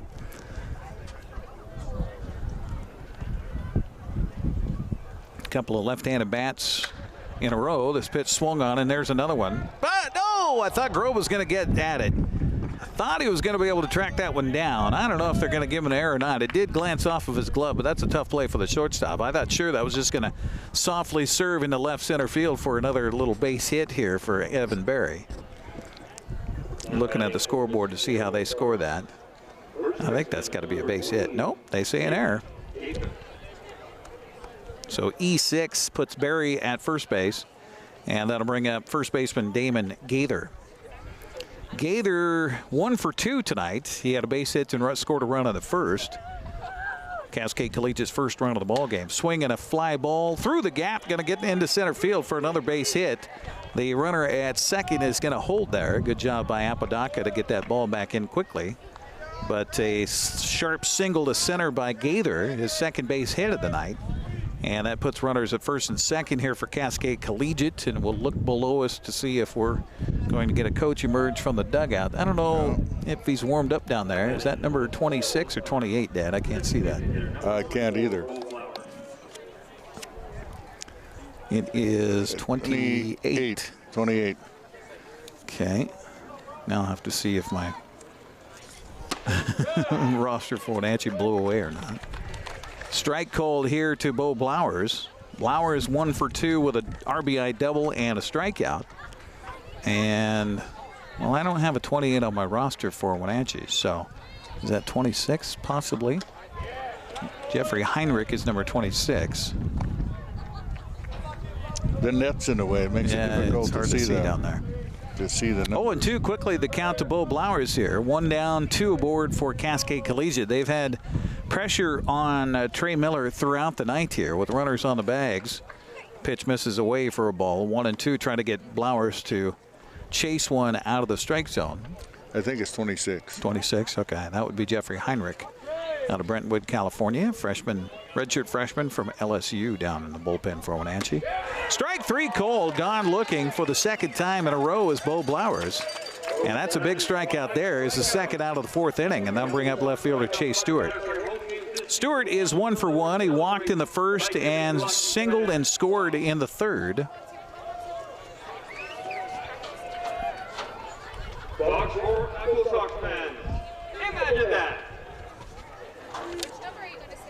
That strikeout number 5, which is a promotion here in the ballpark, if you heard that behind us here. 5 strikeouts means that they start tossing out commemorative socks from the Sox here to the fans. Swinging a foul at the plate and caught by John Newman is the ball off the bat of Chase Stewart. 0-1 the count to Stewart.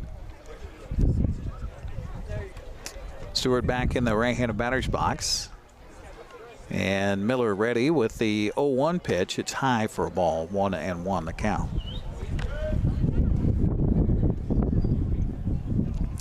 Well, when they started the AppleSox back in 2000,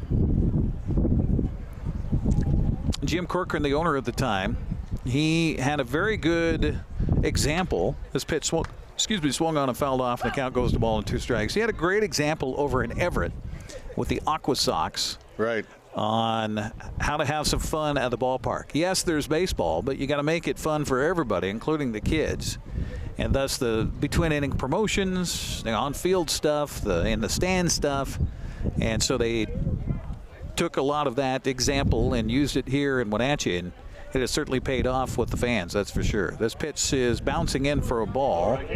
Evens the count to Stewart at 2 balls and 2 strikes.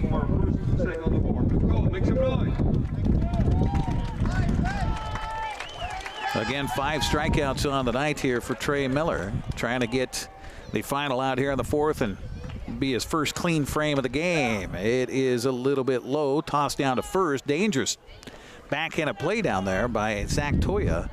The count runs full to Stewart at 3-2. So the runners with 2 outs going to go here on the pitch from Miller.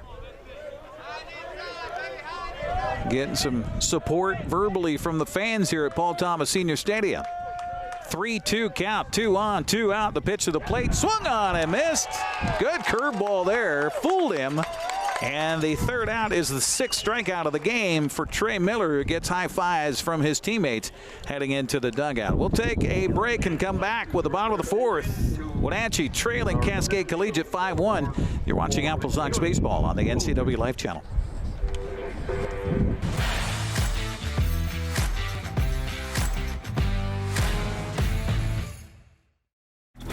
Our experience with NCWLIFE has been amazing. People think television and they think it's this huge production thing. It's really expensive. It's crazy how affordable it is. I couldn't believe it. It's not as expensive as we thought it was going to be. I would say I was really surprised to see that it was actually comparable to radio ads or print media. It was really affordable.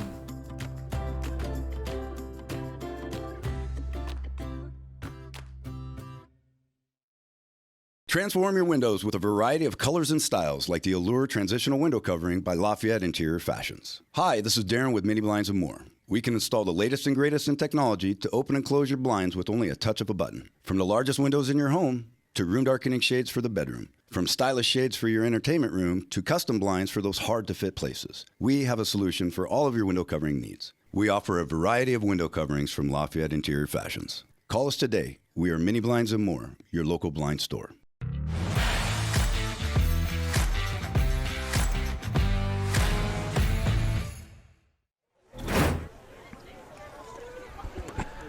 To the bottom of the fourth inning we go. Collin Villegas, John Newman Jr., and A.J. Guerrero drew up the 5, 6, and 7 batters for Wenatchee, trailing it to Cascade Collegiate 5-1 here at Paul Thomas Senior Stadium.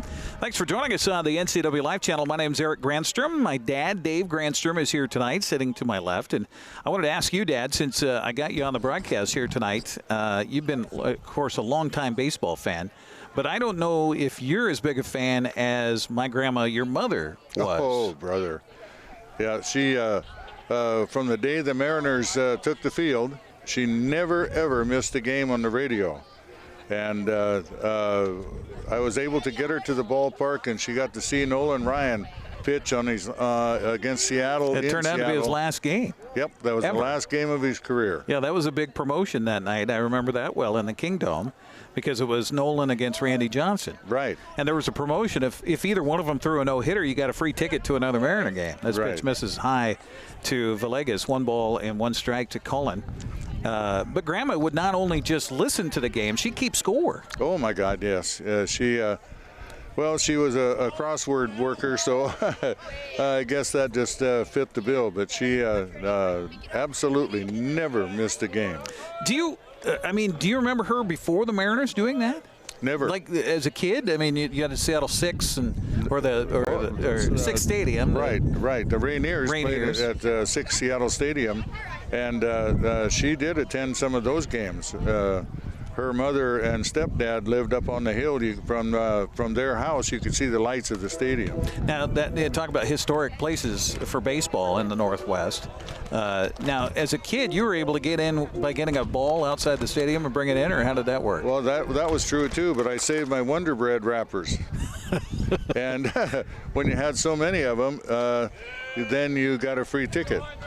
That's classic. Now, 6 Stadium, where was it? I mean, where modern day Seattle would you say it was? If you were driving on the freeway and you went right through downtown, headed south, when you cleared downtown Seattle, it would have been over on the flats to the left. Which is all industrial now. Okay. So far enough south that, opposite way is Boeing Field? That far south or not quite? No, not quite that far. Okay. Mm-hmm. So interesting. Yeah. Now, was the freeway there then? Yeah. No, it wasn't. Nope.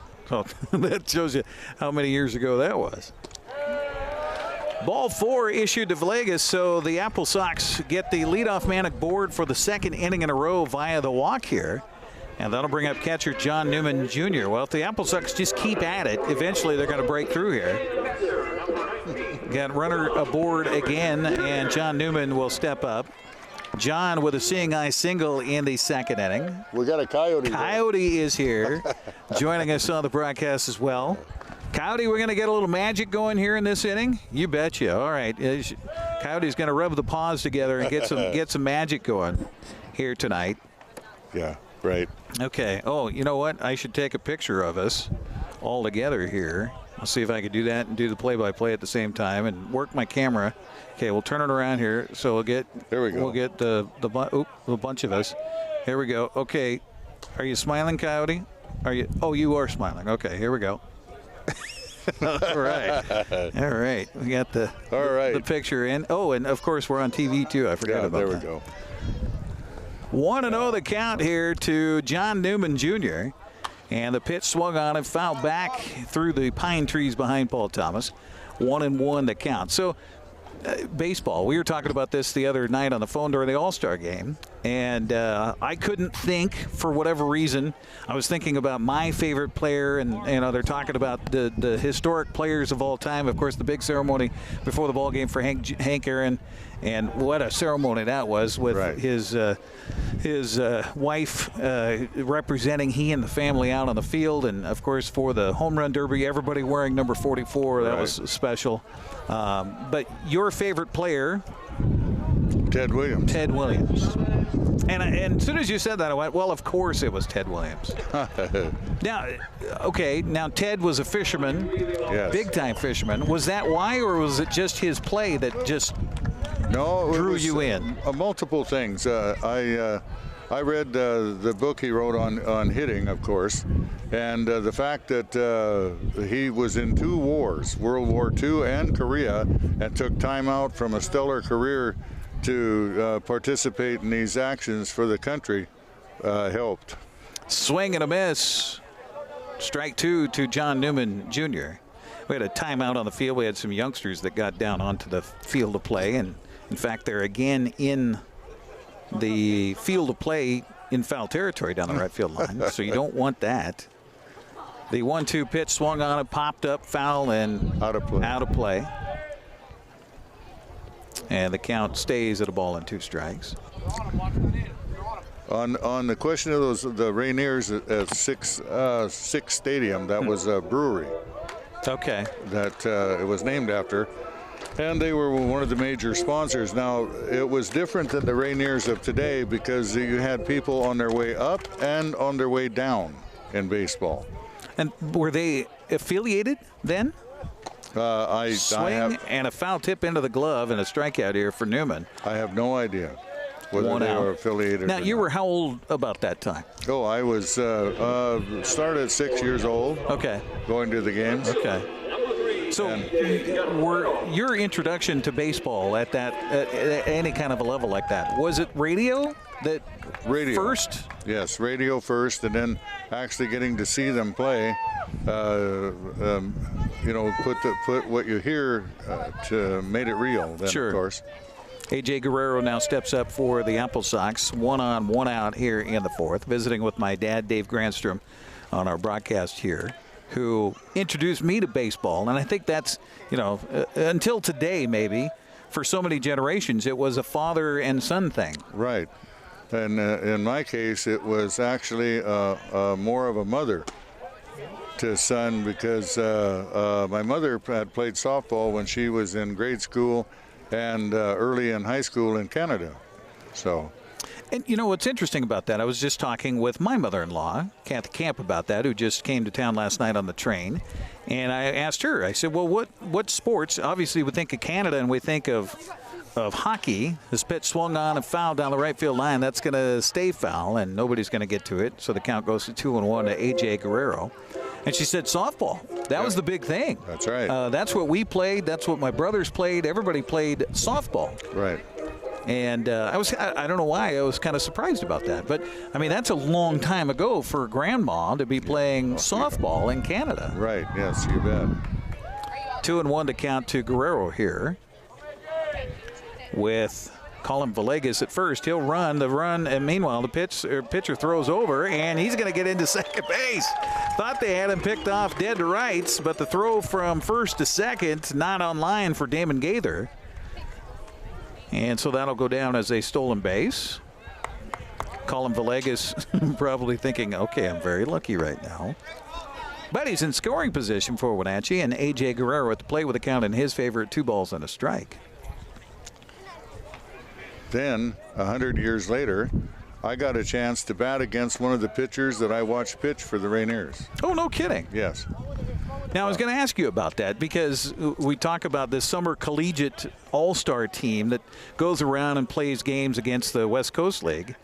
You played against barnstorming teams back in the day, didn't you? Well, they tried to reform the old Skagit League, and where it was the Mount Vernon Milkmaids and the Cedar Woolley Loggers, et cetera, but it never actually worked out. But I had the opportunity to play in June for the Cedar Woolley team, and we played against the Anacortes team, and pitching for them was a man named Steve Nagy, who was a knuckleballer, among other things.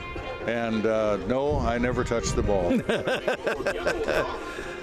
Runners at first and second now for Wenatchee after a walk issued to A.J. Guerrero. Good eye by Guerrero on a 3-2 pitch. Takes it for ball 4, so that'll bring up Zach Toya looking for his first hit tonight. He's 0 for 1 with a ground out to short in the second.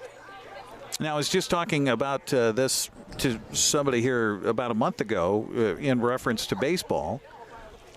Pitch to the plate is a curveball in for a taken strike, 0-1 to count. There was a traveling group of older gentlemen that were just 3 players, and they were brothers, weren't they? I think so, yes. King and his court. Right. Wasn't that the name of it? Right. Kind of a barnstorming 3-man team. Right. That went around and played against 9 and beat them. Yeah. 0-1 to count to Toya here. He'll take a ball inside. 1-1 to count. Now, we have a relative who was probably one of the best baseball players you said played, and I can't, of course, I look at him now and I think there's no way that Jim Bruce was a great baseball player, but you say he was a fine baseball player. Yes, he was.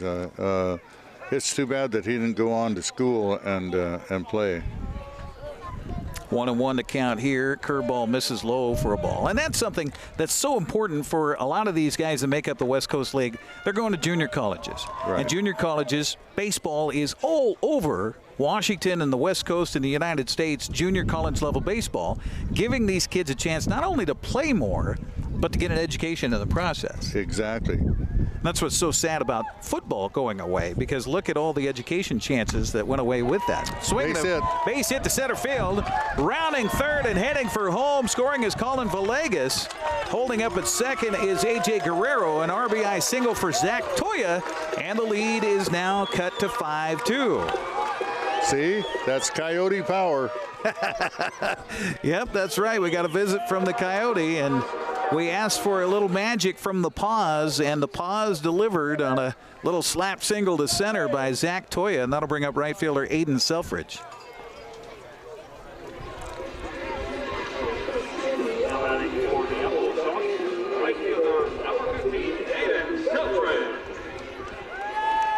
But go back to the All-Star game on Tuesday night for Major League Baseball. Pitch here to the plate is a curve, a little low and inside for ball 1, 1-0 the count. What an international exposition. Yes, that's for sure. And it really talks about the health of baseball. I mean, we call this America's pastime, and yet it is global for sure, and that was on display on Tuesday night. Boy, it certainly was. It certainly was. I mean, you got Shohei Ohtani, who admitted during the All-Star game that he doesn't even take batting practice, and here he's leading Major League Baseball with 33 home runs as a pitcher. Right. Yep. 1-0 the count here to Selfridge.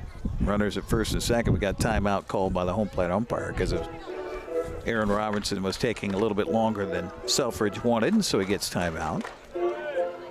Good crowd on hand here tonight at Paul Thomas Senior Stadium. Darn right. I think, we get that a lot here in the Wenatchee Valley. Everybody decides they kind of wet their finger and put it in the air, and they go, it's a nice night. Let's go have some fun at the baseball game.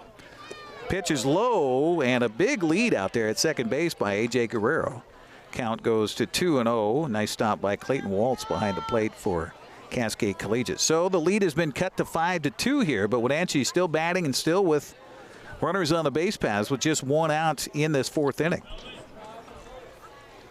I think everybody's tired of cooking, too. I saw a lot of hot dogs going by. The pitch here is a curveball in for a strike, and the count goes 2-1. And they have good dogs here at Paul Thomas Senior Stadium. I saw that. One thing that's been nice, they have added the ability to pay with your phone and do it remotely and all this stuff. And that was the only way you could buy tickets because of COVID. This pitch swung on and a line drive to the second baseman, snagged right there. Tyler Miller, right place, right time, and the out recorded. 2 down. Everybody else is staying at their base, and that'll be back to the top of the order for center fielder Enzo Apodaca. But since Chelan County finally opened, along with the rest of the state post-COVID, for goodness sakes, you can just walk up, buy a ticket here at the turnstile. So no longer having to do things electronically here at the ballpark. And I'm, for one, glad to have that back to normal. Apodaca is 0 for 1. He grounded to second in the first and walked in the third. A curveball in for a strike here, and the count 0-1 to Enzo. That is a good slice of culture name right there. Enzo Apodaca. You got to imagine that's a Greek background. 0-1 the count to him here. The freshman out of Gonzaga, a chance to maybe do some 2-out magic. The pitch is low for a ball. 1-1 the count. But going back to Grandma in baseball, I mean, she was just emphatically loved Dave Niehaus. Absolutely, absolutely. And then, of course, when we finally got televisions, then she watched some baseball on television, but it was the Mariners that she was in love with. And Dave Niehaus, of course. She used to bake him cookies, didn't she, and send him down to Cairo? I think so. Oh, my God, I tell you. Well, of course, he was the best of the best. Oh, yeah. Yeah. In those early years when Seattle struggled so much. Swing and a miss here for strike 2 to Apodaca. So he's behind in the count of ball and 2 strikes. And what I loved about Dave, he was unapologetic about how he felt about things at times. Yeah. After a miserable inning, he'd say, well, they're not playing very well. The 1-2 pitch on the way to Apodaca, swung on a chopped on a hop right to the first baseman, and Damon Gaither will take it to the bag himself for the out. The AppleSox do get one back here in the 4th on a base hit and 2 men left. We'll head to the 5th inning of play. 5-2 the score. Cascade Collegiate on top. You're watching AppleSox baseball on the NCWLIFE Channel.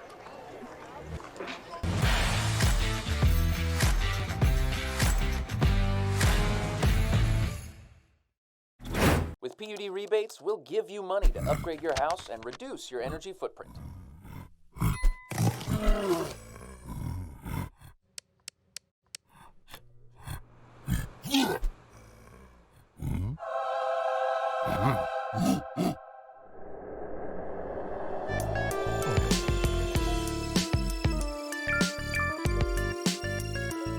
The rebates are real. Visit conservationmakessense.org to learn more. Yes, we would all love to have a crystal ball to tell us precisely where the local economy and real estate market is headed in 2021 and in the near future. However, what we do have here at NCWLIFE Channel are local experts we connect with every week to give us the inside scoop on all you need to know about your home and our local real estate market. Join me each week while we find out what's happening in the greater Wenatchee Valley. I'm your host, Crystal Hughes, and you are watching At Home with NCWLIFE.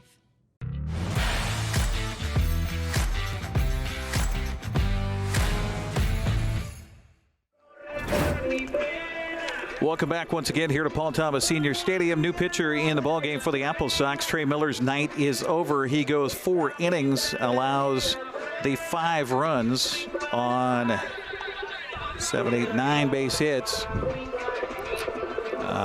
All of those runs were earned. He walked. Let's see. I don't think he had a walk, did he? No walks in the ballgame and 5 strikeouts. That's a line on Trey Miller here tonight. Jeffrey Heinrich will take over. The 6'3", 185-pound redshirt freshman out of Louisiana State. Wears number 26 on his back. Heinrich on the season. This will be his 6th appearance. He has no record on the season, a 9.64 earned run average.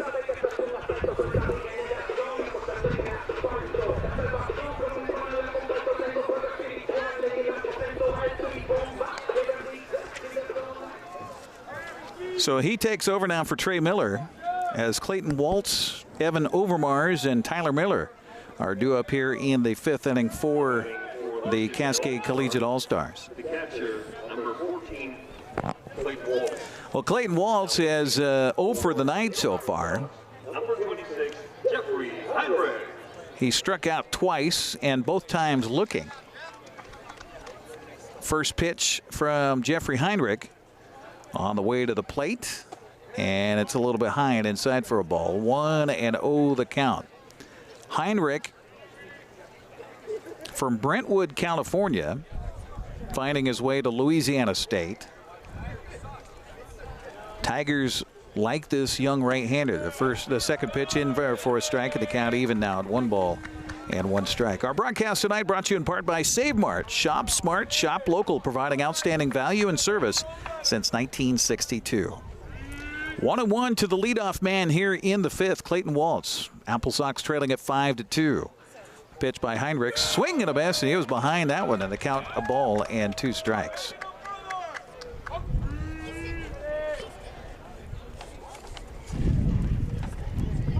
Wenatchee's done well against non-league opponents here this summer. We mentioned the record 2-2. Now back over the 4th of July weekend.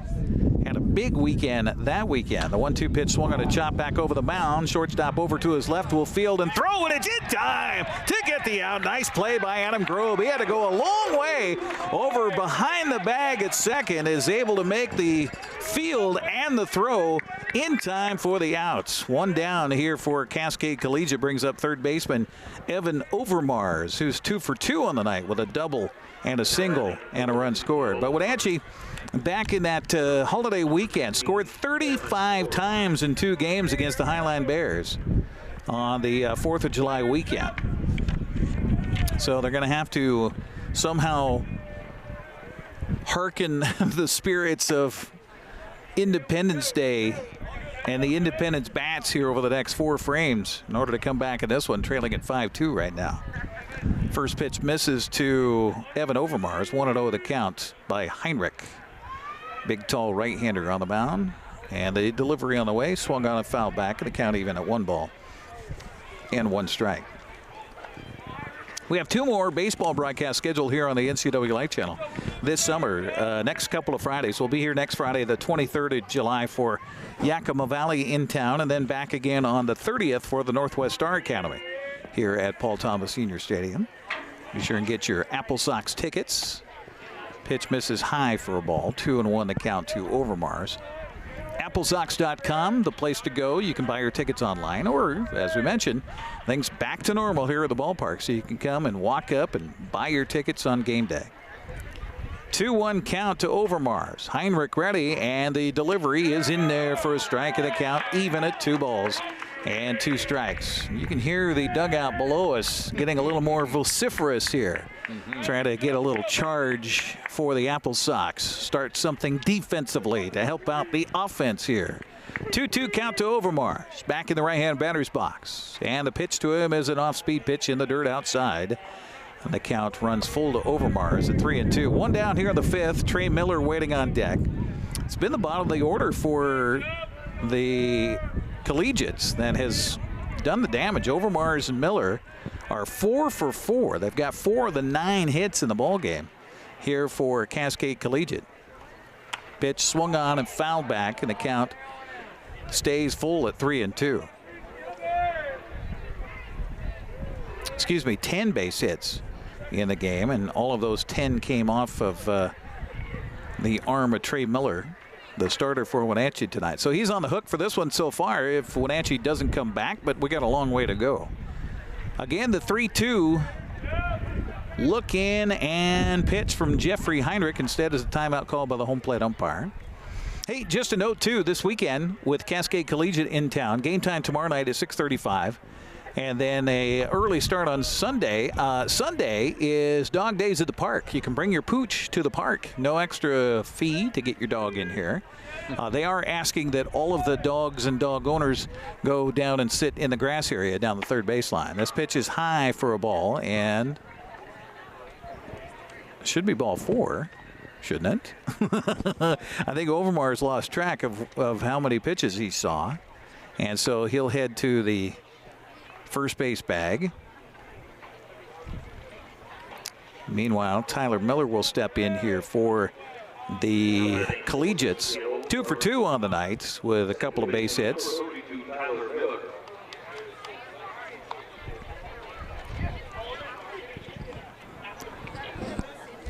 Temperature now a very pleasant 75 degrees in Wenatchee. Swing and a foul back for strike one by Tyler Miller. See if we can get update on the West Coast League for you, and then we'll get an update on what's happening with the Seattle Mariners here tonight.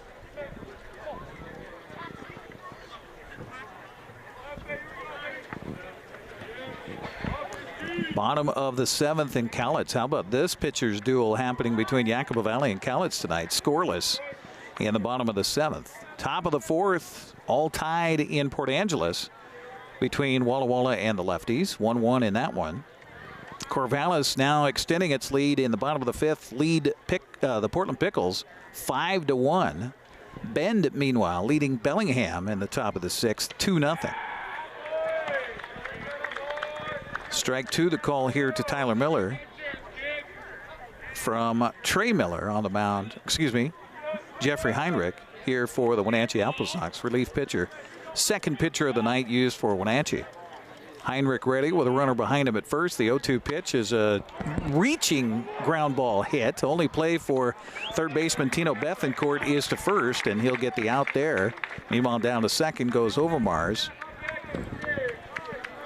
That was a protection play all the way by the batter, Tyler Miller there. Absolutely. He absolutely reached as far as he could to just put the bat on the ball and put it in play. And a tough play for Tino Bethencourt, but he's able to make the out. Now to bring up right fielder Peyton Smith. He is 0 for the night so far. Grounded out to second in the second, and a soft line out into a double play to end the third. Pitch misses low and inside for a ball. 1-0 the count. So that's the update on what's happening as far as the West Coast League is concerned. Now let's find out what's happening with the Mariners. They had a lead early down in Anaheim against the Angels. See what the latest is there. This pitch misses for ball 2. 2-0 the count to Peyton Smith. It is the top of the 6th now. Seattle still leading 4-1 over Anaheim. Well, Los Angeles, but it's in Anaheim. Right. How many different names? They've been the California Angels. They've been the Los Angeles Angels. Right. They've been the Anaheim Angels. They've been the Angels of Anaheim, Los Angeles. 2-0 the count, and the pitch is in there for a strike, and the count goes to 2-1. And who could forget the 95 Mariners coming back for that one-game playoff with the Angels. Right. And Mark Langston, former Mariner, on the mound. And the amazing win to send Seattle into the postseason. This pitch swung on and lifted in the air, and that's going to drop down for a base hit. They're going to hold the runner at third base. A great play and throw by A.J. Guerrero out there on the base hits. That saved a run. It did. So Peyton Smith aboard at first. Overmars holds up at third, and back to the top of the order for Mason Fritsch. Fritsch is 1 for 3 on the night with a strikeout to line out and a triple that went all the way to the fence out in right center field back in the second inning. It was an RBI and a run scored as well for Mason Fritsch. So Fritsch steps up in the left-handed batter's box as Jeffrey Heinrich continues to work in relief here, and the pitch is taken for a strike in the count 0-1 on Mason Fritsch.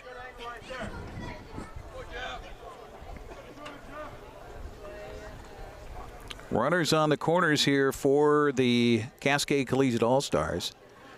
Wenatchee finally able to go an inning without giving up a run. Let's see if they can do it again. Nope, not going to happen. Bouncing ball again. Seeing eye single finds his way out to right field. That will score Overmars on the play. Over to third goes Peyton Smith. Give an RBI to Mason Fritsch. Center fielder number 8, Evan Berry. Okay, thank you. This game will be shortened because of the lack of pitching available for the Cascade Collegiate All-Stars. I was just talking about how they didn't have anybody in the dugout. Seven innings? So it's going to be a 7-inning affair. I see. That was just a decision that was just made and handed to me. This pitch swung on a foul down the left field line. That's going to be unattainable by anybody. 0-1 to count to Evan Berry here. So suddenly that makes this game that much tougher for the Wenatchee AppleSox as they trail it 6-2 now. So time is of the essence. They need to get this out and get the hitting shoes going. Well, and for folks, it's not just tonight. I don't know if they have more people maybe coming this weekend to help out, but they got 3 games to play over the next 3 days. And if you don't have pitching, then that makes it very, very difficult to extend 9 innings over 3 days if you only have a few arms. Well, they must have more people going to show up tonight. I hope so. 0-1 the count to Evan Berry. The wind and delivery by Heinrich swung on and fouled back, and the count 0-2 here. So again, we were just handed that information by Allie Shank that this game will come to a close after 7 if, well, I mean, it could be a tie and go into quote-unquote extra innings. But that's the word. I just had a flashback watching the reuse of the baseballs, as opposed to like in a Mariner game. Right. If it touches the ground, it's on, blah, blah, blah, blah. Yeah. Well, when I was coaching, when it got to be my team at bat, I always gave the pitcher for the other team brand new baseballs. So you could see them. Yep. Visibility. And then your pitchers had dirty balls. Yeah.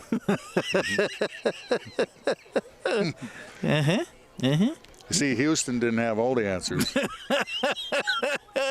Runner from first goes. The pitch swung on and fouled to the plate, so everybody's going to have to go back to where they were.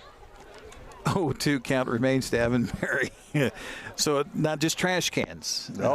Okay, all right. No, dirty baseball. Right. Yeah, and Dan will tell you out there in center field, we have this conversation a lot about baseball in the studio.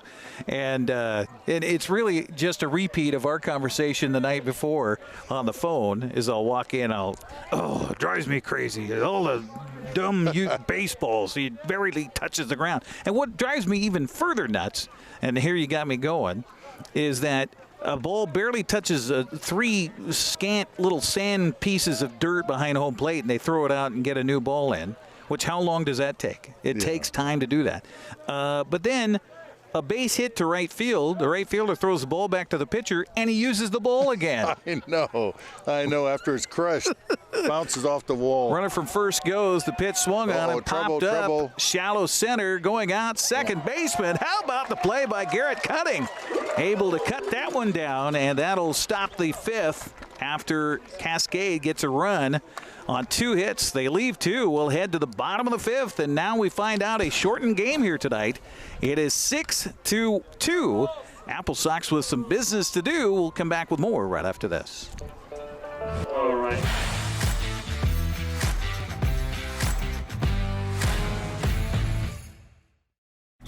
Hi, I'm Shauna Larson. I'm the designated broker here at Laura Mounter Real Estate.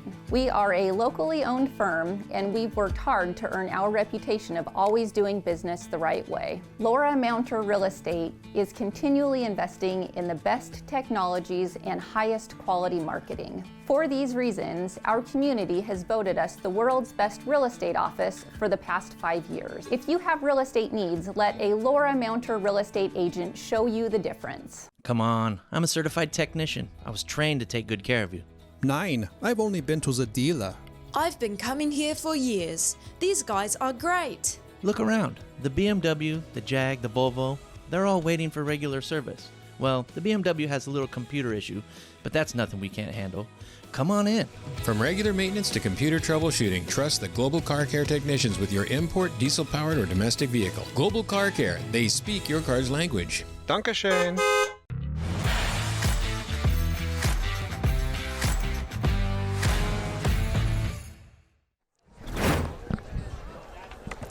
To the bottom of the 5th inning, and a game that we just were informed is scheduled now for 7 innings here tonight because of a lack of pitching for Cascade Collegiate in this non-league game. So Time is of the essence for Wenatchee as we head to the bottom of the 5th inning. Garrett Cutting, Adam Grob, and Tino Bethencourt due up here for the AppleSox. 2, 3, and 4 batters in this part of the 5th. Second baseman, number 9, Garrett Cutting.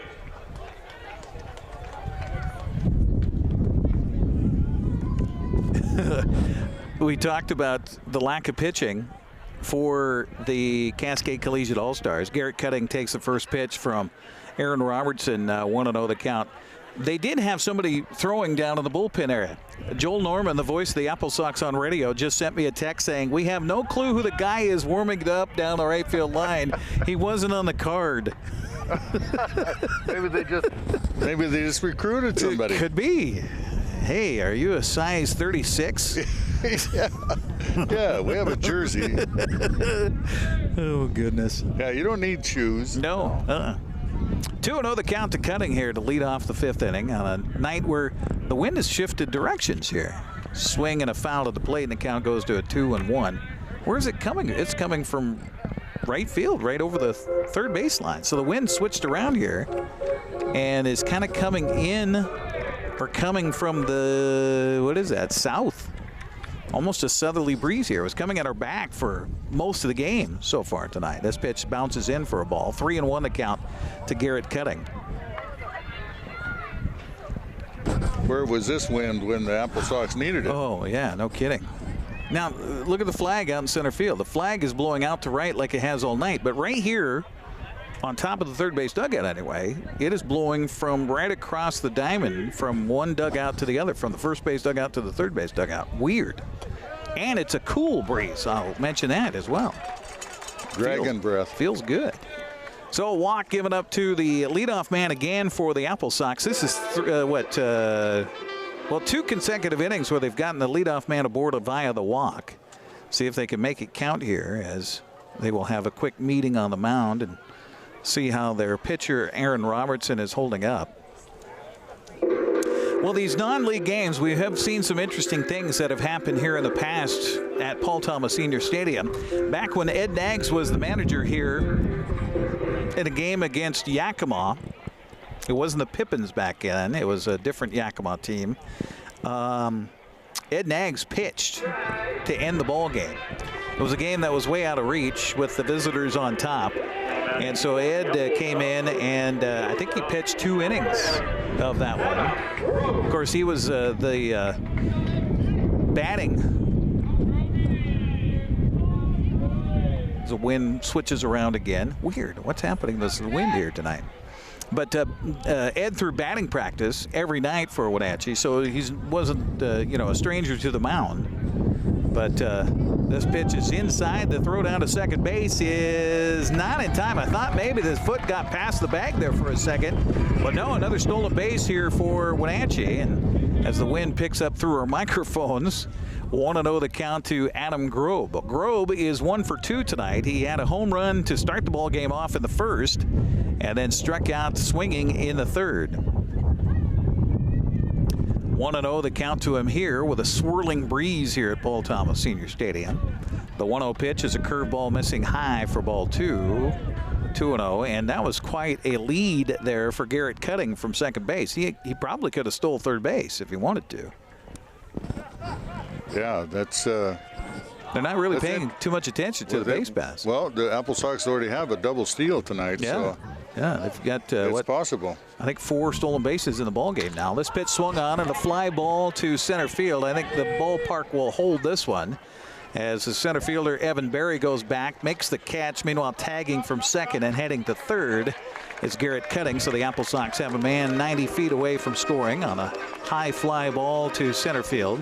2 down here, or 1 out for the AppleSox. Brings up the third baseman Tino Bethencourt. Bethencourt looking for his first safe hit of the night. 0 for 2, grounded out to first in the first and grounded to the shortstop in the third. Infield will play pretty regular depth. They're up 6-2, so the run at third doesn't really hurt them at this point. So they'll give up the run to get the out. The first pitch taken by Bethencourt. 0-1 the count on the strike. Again, these two teams will play again here tomorrow night. We'll have to see what the duration of the game will be. It's scheduled for 9 right now anyway, and it's a 6:35 start time. Swing and a miss by Bethencourt on strike 2. And then Sunday's game against Cascade Collegiate slated for 5:35 here at Paul Thomas Senior Stadium. Dog day at the park on Sunday. Bring your pooch along with you. This pitch misses just low for a ball. 1-2 the count.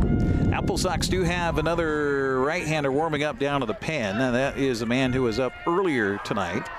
That's Martin Haswell down warming up in the bullpen for Wenatchee. 1-2 the count to Bethencourt with a runner at third base. Pitch to the plate is bouncing in for a ball. Evens the count at 2 balls and 2 strikes. Boy, I'll tell you, Cutting is not shy about getting a lead. No, not at all. He's about halfway down the third baseline by the time the pitcher Robertson, who has his back to him, lefty on the mound, gets his delivery to the plate. The 2-2 pitch swung on a chop just foul up the first baseline, and the count stays at 2 balls and 2 strikes. Our broadcast tonight brought to you in part by Apple Valley Honda, committed to preserving the environment not only with fuel-efficient vehicles but also with other eco-friendly actions and alternatives.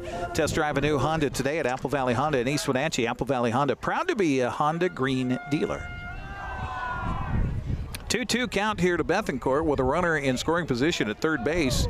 That's Garrett Cutting, and the pitch is high for ball 3. Good eye there. Good at bat for Tino Bethencourt. Collin Villegas waiting on deck here for Wenatchee. 3-2 to Bethencourt, the sophomore out of the University of Oregon. Ready, and the pitch to the plate is ball 4. Catcher came out from behind home plate thinking maybe it was strike 3, but no, ball 4. So a couple of walks given up by Robertson, who seems to be tiring here, and in fact they're going to make a pitching change.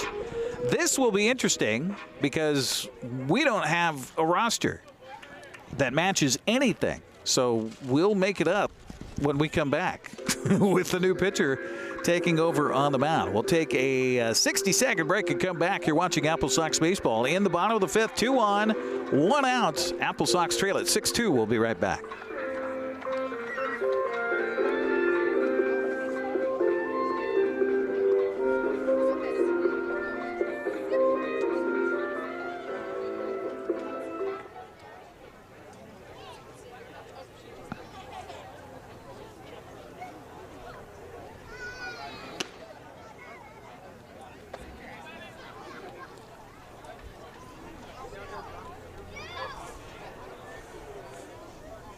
Yeah. Hey, all you kayakers, suppers, fisher people, boaters, and splish splashers. Water levels can change quickly. But don't worry, we've got an app for that. It's called Current. Check it out in the App Store and in Google Play. Hey, all you kayakers, suppers, fisher people, boaters, and splish splashers. Water levels can change quickly. But don't worry, we've got an app for that. It's called Current. Check it out in the App Store and in Google Play. Building. It's in our blood. Building something out of nothing. It takes heart, grit, and hard work. At One Way Construction, our crew is our family. With decades of contracting experience and our in-house design team, we bring a unique perspective to building. We know that if we work together, we are capable of reaching heights that are impossible to reach alone. The possibilities are endless. Now on the mound for the CCL All-Stars, Wenatchee Valley College product, and Quincy Jackrabbit grad, Nick Gonzalez. Welcome back once again to Paul Thomas Senior Stadium. Well, thank goodness for modern conveniences, the cell phone and texting. I just got a text from Joel Norman telling me who the new pitcher is on the mound, and he only knows that because the visiting team texted him from the dugout. It is Nick Gonzalez, who we kind of joked about finding somebody in the crowd that could possibly play. Well, Nick Gonzalez plays right here at Wenatchee Valley College. He's from Quincy, and now he is the new pitcher of record here for the Cascade Collegiate All-Stars. So welcome home, Nick Gonzalez, new pitcher here, taking over for Aaron Robertson, who goes 4 1/3, gave up 2 runs right now anyway on 3 hits with 3 strikeouts and 5 walks. The wind and delivery is swung on and fouled away, and that may have been a hit and run as well because the runner from first was going. 0-1 to count here to Collin Villegas, who is 0 for 1.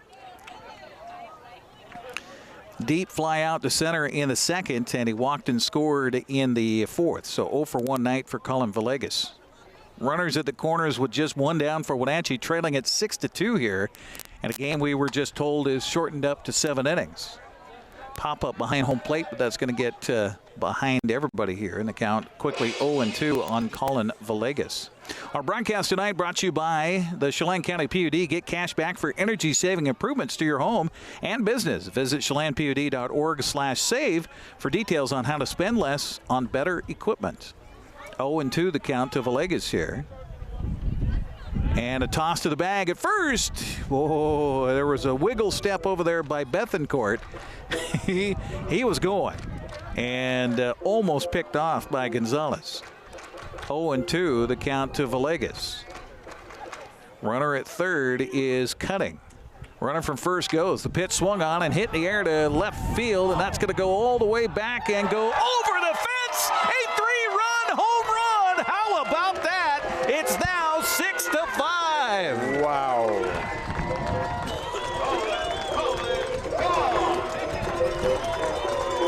That didn't take long to get out of here. No, that didn't take long at all. There was no drift on that one. So Collin Villegas, his first home run as an AppleSox, comes at a beautiful time. A 3-run shot here in the 5th inning. And we talked about how time is of the essence. Well, it seems that the timely hit here by Collin Villegas has made it a new ballgame. 6-5 our score with 1 out here in the 5th. Brings up catcher John Newman Jr. Put a charge into our good crowd here tonight at Paul Thomas as well. Pitch to Newman, misses for a ball. 1-0 the count. We were talking about how the AppleSox dugout below us was really trying to get things juiced up in that last half inning, and now it has carried through to the offensive side here with the 3-run home run by Villegas. Here comes the 1-0 pitch on the way to the plate, is in there for a strike with a curveball. Evens the count to Newman at 1 ball and 1 strike.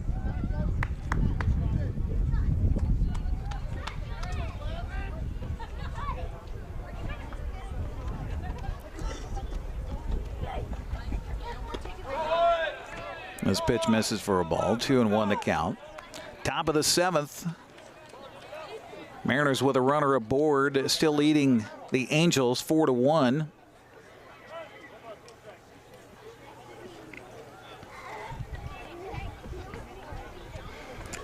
The 2-1 pitch on the way to Newman is low for a ball.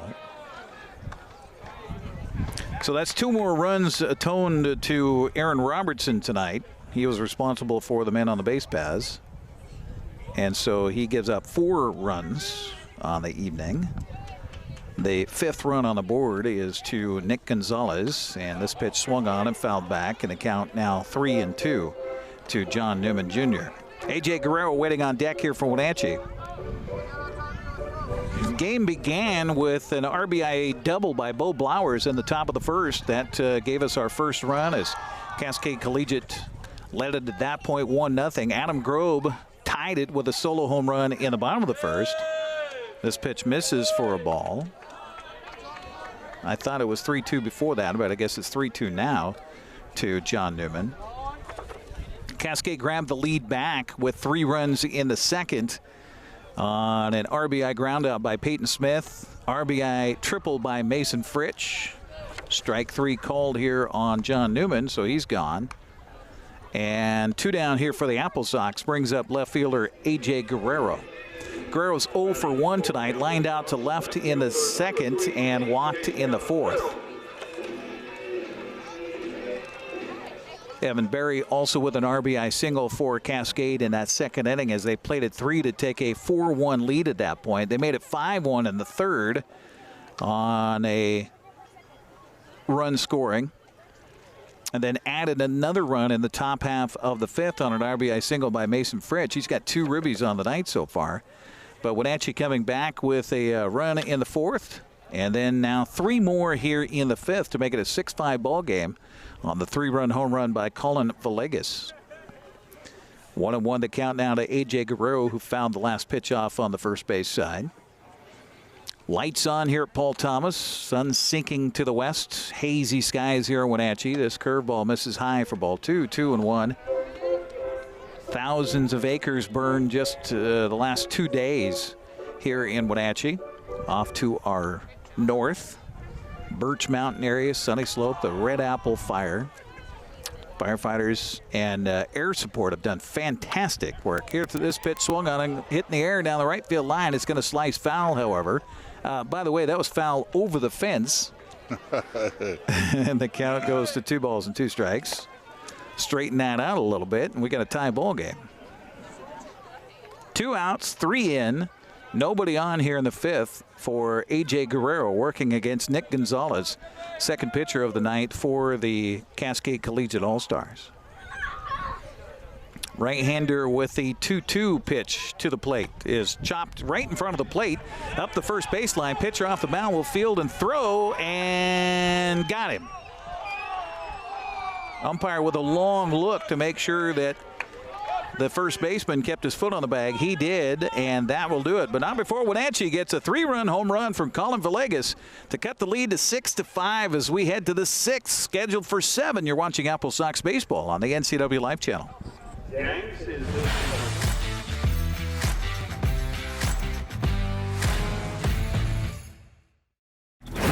Hi, everybody. In North Central Washington, I'm Dan Kuntz, and I do the honors each and every weekday morning at 7 a.m. to bring you live local news, local weather, local sports. It's called Wake Up Wenatchee Valley. It's a fun show. I enjoy doing it.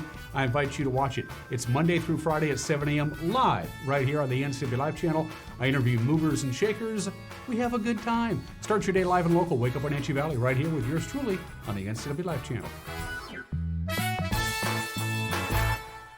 Let's face it, selling your good used vehicle can be a hassle, if nothing else. Consign your vehicle here at Global Elite Motors. When you do, you'll get the best possible price because of our proprietary selling system. We offer the ability to finance, add warranties, take trade-ins, and much, much more. Each consignment vehicle we represent is thoroughly inspected and marketed to attract qualified buyers. Let us help sell your quality vehicle. Buying a vehicle?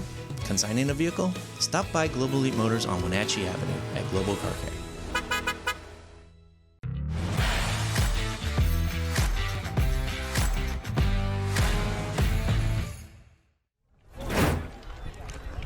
Damon Gaither, Bo Blowers, and Chase Stewart do up here in the 6th inning for Cascade Collegiate as Jeffrey Heinrich continues to pitch on the mound for the Wenatchee AppleSox.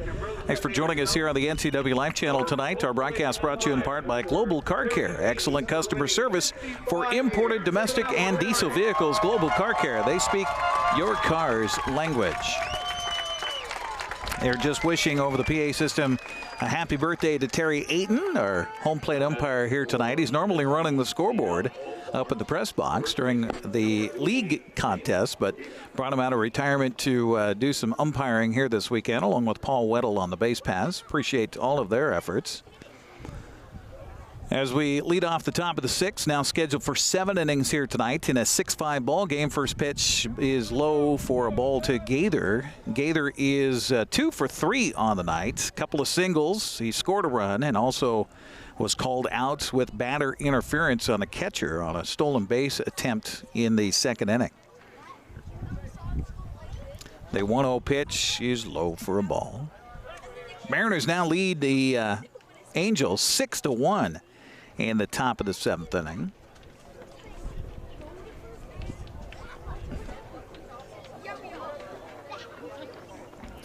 So good news for your Mariner fans out there. We'll get the latest on the West Coast League as well.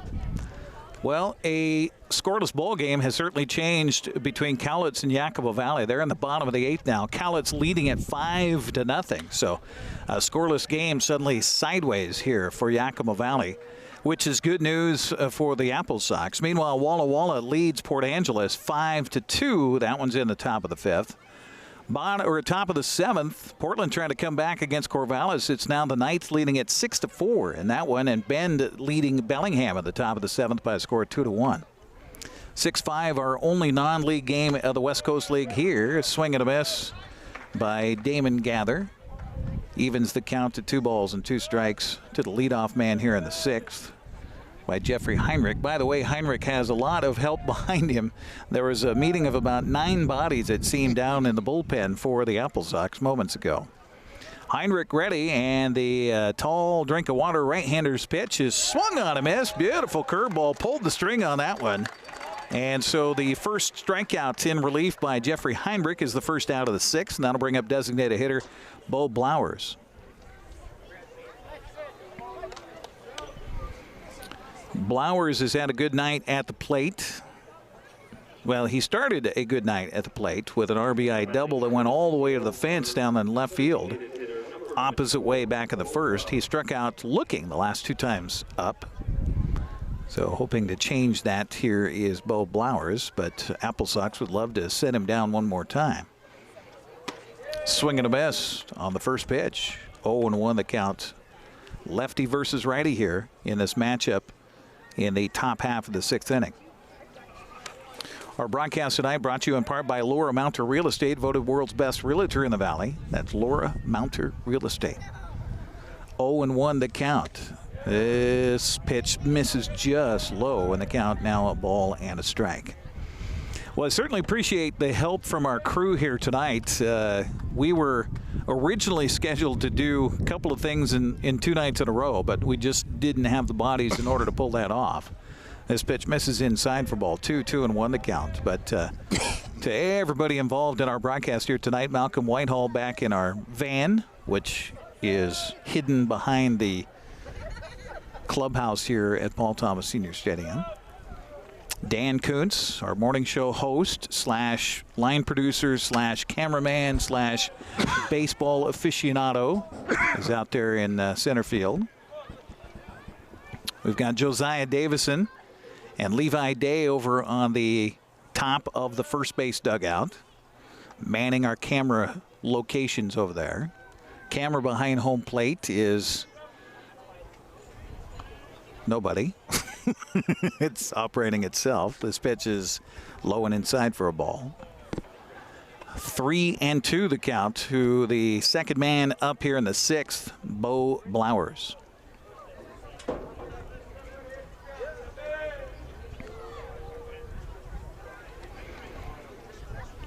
Speaking of promotions, a swing and a foul tip, but it's not held by the catcher. If John Newman can squeeze that, that's the 3rd strikeout.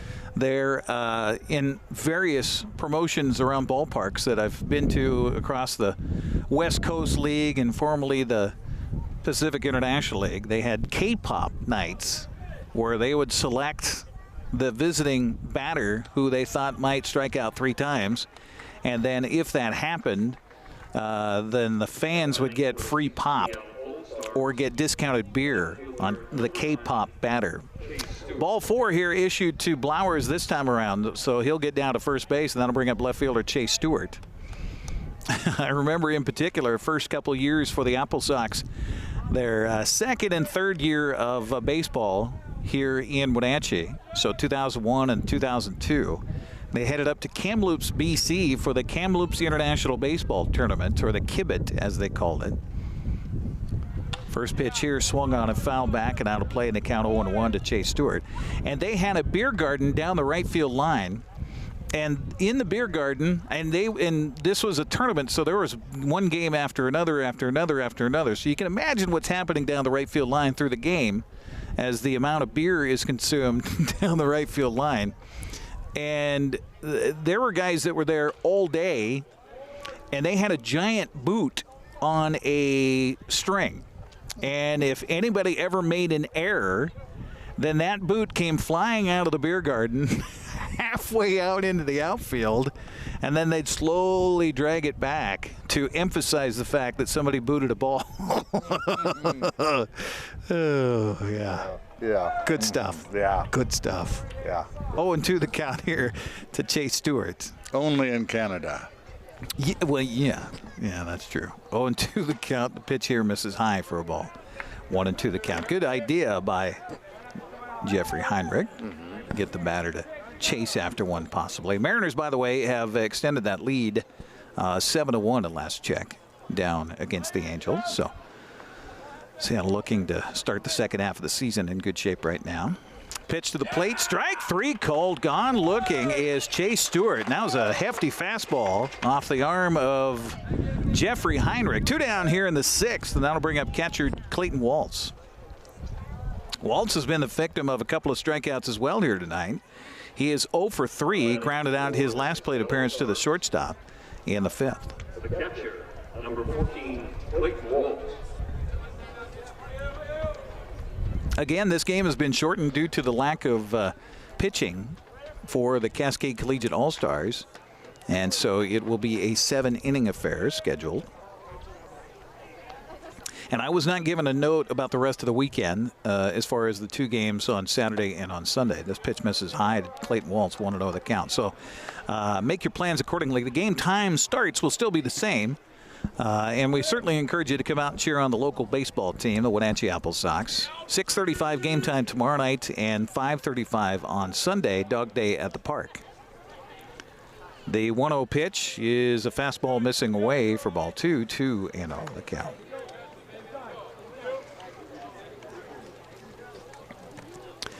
Well, according to Bruce Bennett, double figures the key to winning. Score 10 or more runs with non-league games. Well, at least that's been the case in 7 of the past 9 contests. When 10 to 21 runs were scored, they won. Well, I hope to shout. When they got 3 and 6 earlier this season, they lost. Tonight, of course, a non-league affair with the Cascade Collegiate All-Stars. And so far, single digits for Wenatchee, and they're trailing it 6-5. 3-0 the count here to Waltz. Heinrich doesn't want to lose him, and he did.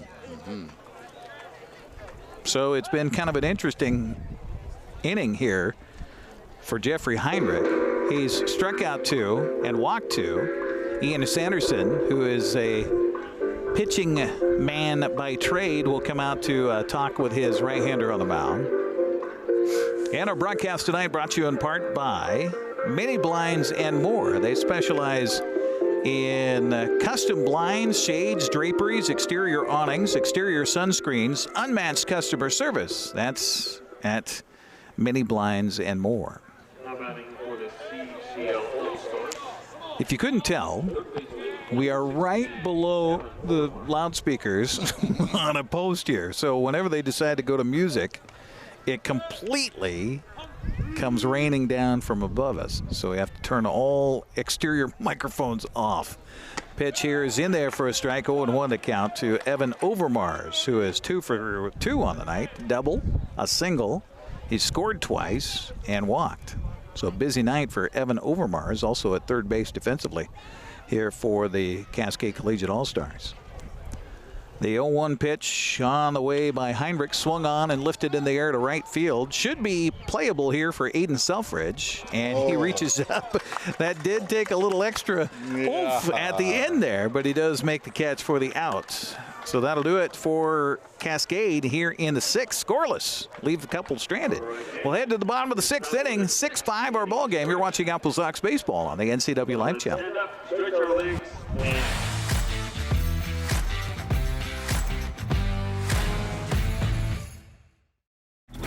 If Bigfoot can get cash back with a PUD rebate on heat pump water heaters, so can you. The rebates are real. Save $800 on your next water heater. Visit conservationmakesense.org to learn more.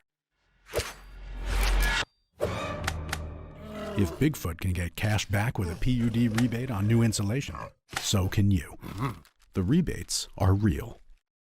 Visit conservationmakesense.org to learn more. Hi folks, welcome to Save Mart. How can we help you today? We're looking for a recliner. Okay, right this way. Go ahead and move this chase on the other side. You can lift this up. Great, I want that one.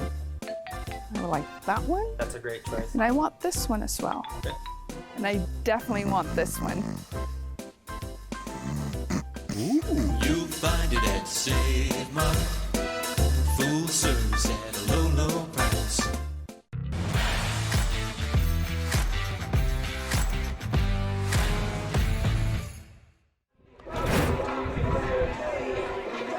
Nick Gonzalez will take over his second inning of relief here for the Cascade Collegiate All-Stars, and by the sounds of it, he may be it. That may be the last pitcher they have.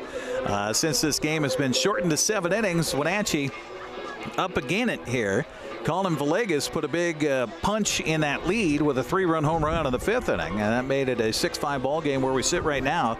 As we head to the bottom of the 6th inning, it'll be number 8, 9, and 1 hitters due up for Wenatchee. Zach Toya, Aiden Selfridge, and Enzo Apodaca. Our broadcast tonight brought to you in part by One Way Construction. Your project, your way. Call 509-679-3256 today, online at onewayconstruction.com. Also by Sangster Motors, home of the all-electric Hummer EV and SUV. Order yours now. The American Challenge is on at Sangster Motors. If you ever get a chance to stop by any of these businesses we talk about on the broadcast, be sure and say, hey, you know what? I was watching AppleSox baseball on our local TV station, and I heard that you guys are helping them out and helping to sponsor that stuff. Thank you so much. That would go a long way for us, and actually go a long way for them too. So if you could do that, we would appreciate it. So Zach Toya leads it off here in the 6th against Nick Gonzalez out of Wenatchee Valley College. So he's very familiar with this mound. Nick out of Quincy High School, home of the Jackrabbits. First pitch misses for a ball to Toya. 1-0 the count. Swing, hefty cut there. Missed it, and the count goes to 1 ball and 1 strike. Toya has 1 home run this season. That cut there, he was looking for number 2. Swung on and hit in the air to shallow center field. And again, that wind playing havoc with every ball hit in the air tonight. Evan Berry's able to circle under and make a catch for the out. So 1 out for Wenatchee here in the 6th. And that brings up right fielder Aiden Selfridge. Well, the wind just can't figure out what it wants to do here. First, it was blowing hard out to right. It swung around now, and looks to me, according to Old Glory out there, it's blowing out to center field. As long as it could blow advantageously for the home team. Yeah, right. when they're at the plate. Selfridge 0 for 2 tonight, looking for his first hit. And the first pitch here is a little outside for a ball. 1-0 the count. Got to watch these youngsters down the right field line. Again, they got awfully close to the field of play down there, as they evidently found a ball that they're throwing around with gloves. Pitch cued off the end of the bat down in front of the first base dugout. Evens the count to Selfridge at 1 ball and 1 strike. Aiden grounded out to third in 3rd and lined out to the second baseman in the 4th. Still looking for his 7th base hit as an AppleSox. Gonzalez with the 1-1 pitch. It is outside for ball 2. 2-1 the count. Every time we think the wind is just going to lay down, and then suddenly it blows gusts to 15, 18 miles an hour. Yeah. Here comes the 2-1 pitch to Selfridge, taken for a strike, evens the count at 2 balls and 2 strikes. Enzo Apodaca waiting on deck. We're talking about Wenatchee on the base paths here tonight. 5 stolen bases on the night for Wenatchee. So they've been active on the paths when they get there. This pitch swung on a rip to the left side for a base hit. So Aiden Selfridge, his first hit of the night, his 6th hit as an AppleSox, and that comes with 1 down here in the 6th, and back to the top of the order for center fielder Enzo Apodaca. Well, Enzo would be the go-ahead run here coming to the plate for Wenatchee. Enzo looking for his first safe hit of the night. He's 0 for 2 officially. Grounded out to second in the 1st. Got aboard on a walk in the 3rd. He stole a couple of bases while he was out there. And then grounded out to 1st in the 4th to end the inning. First pitch to him here misses outside for ball 1. 1-0 the count.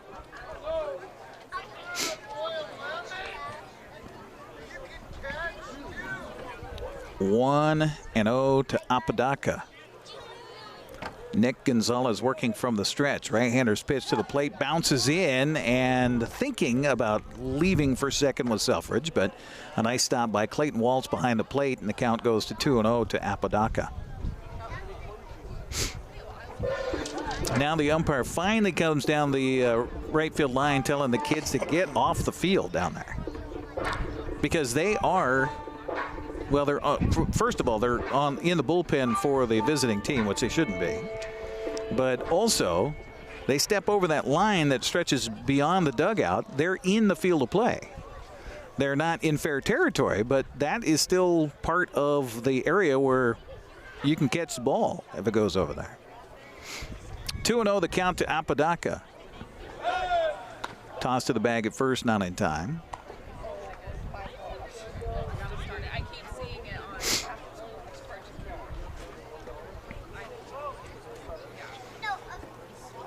Short lead at first by Selfridge. Pitch to the plate, swung on a hit hard but foul, just barely foul, about 3 feet foul. Count goes to 2-1. Boy, and that ball, if that stays fair, that goes all the way to the wall. Apodaca would end up at third base on that. Yep. That'd score a run and we'd be tied. 2-1 count to Enzo Apodaca. Runner goes, pitch bounces in, and a good opportunity to move into scoring position, and another stolen base on the night. 7 stolen bases here for the AppleSox. And that's going to be starting to get close to a record for Wenatchee.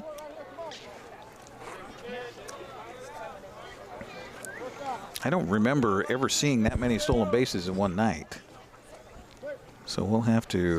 Oh, man. This pitch swung on and hit hard, deep. Oh, well, center right field. there. And the center fielder, Evan Berry, is able to get it, but tagging from second, heading to third on the play is Selfridge. Too bad we have 2 outs. Deep fly ball out to center field. So 2 down here in the 6th brings up Garrett Cutting. Cutting has been aboard twice. He has scored a run. He is 0 for 2 officially on the night with a strikeout looking in the first, got aboard on an error in the 3rd, and then scored in the 5th. He also had a stolen base while he was on the base pass.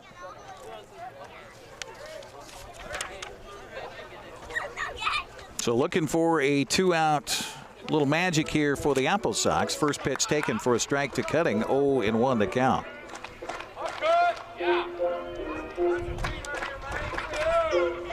Nick Gonzalez in a sticky situation here for the Cascade Collegiate All-Stars. Pitch to the plate, curveball, misses just outside for a ball. 1-1 the count.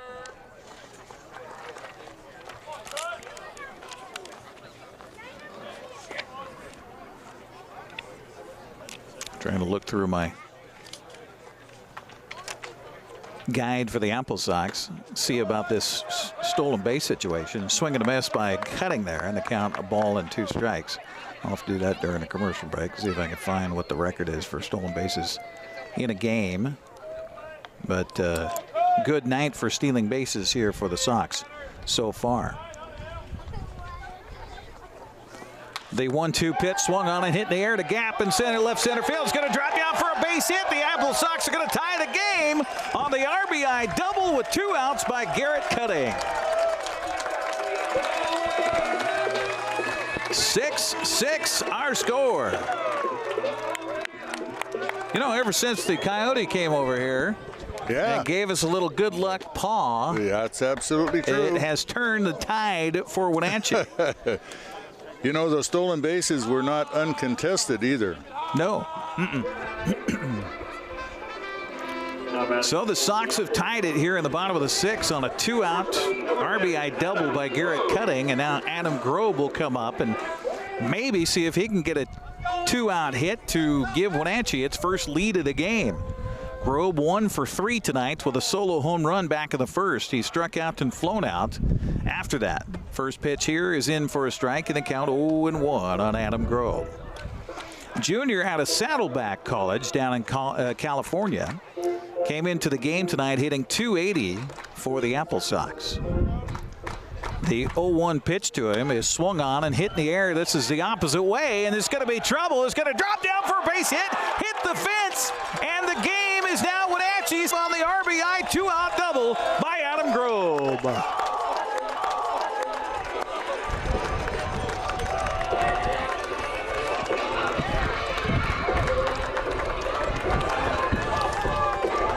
Well, we talked about that earlier during a commercial break about the wind and it blowing out to right field. Again, during just this at bat for Wenatchee, the wind started out to center and now turning around and blowing back out to right field. And that right fielder, Peyton Smith, playing way over off the line, had no chance at that one. Nope, none whatsoever. So back-to-back RBI doubles here for the AppleSox, and they lead it by a score of 7-6. And the first pitch taken by Tino Bethencourt for a strike. Tino looking for his first safe hit of the night. Wenatchee would love to get a little insurance here and just close it out in the 7th. Pitch swung on and ripped into the dugout area beneath us. Count 0-2 on Tino Bethencourt. Sophomore from the University of Oregon. Digs his way around in the right-handed batter's box, steps back out, reaches towards the sky with that black stained bat, takes a deep breath, steps back in, taps the front of the base with the bat. Gonzalez checks the runner at second, pitch to the plate on the way, high for a ball.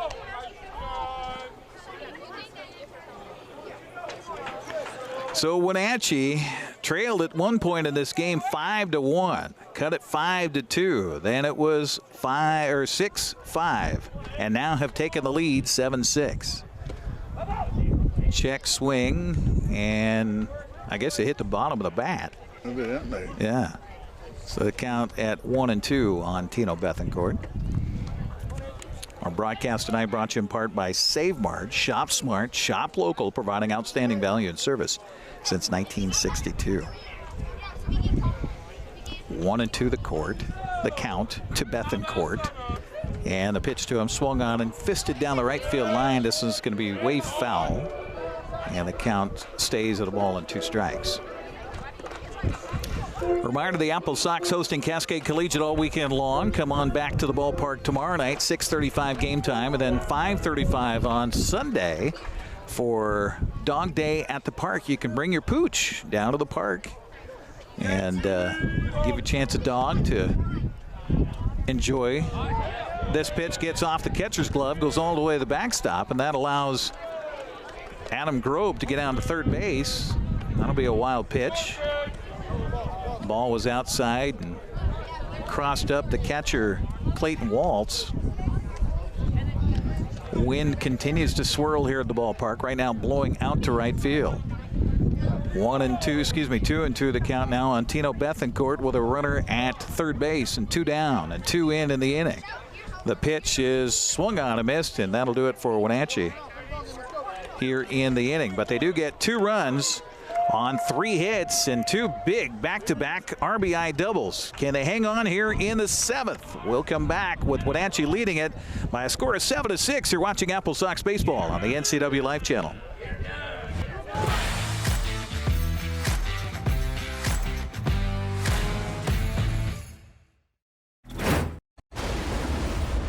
To achieve greatness once, it's not the end of the journey. It is only the beginning.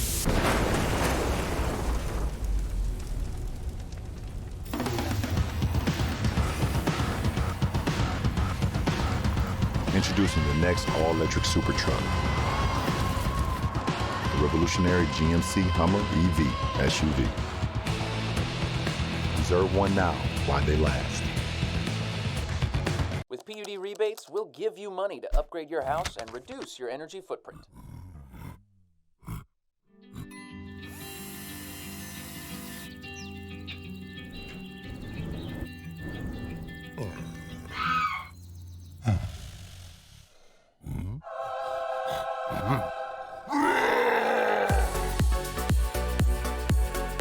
The rebates are real.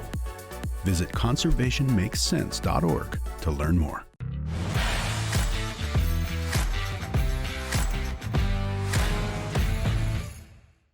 Here we go.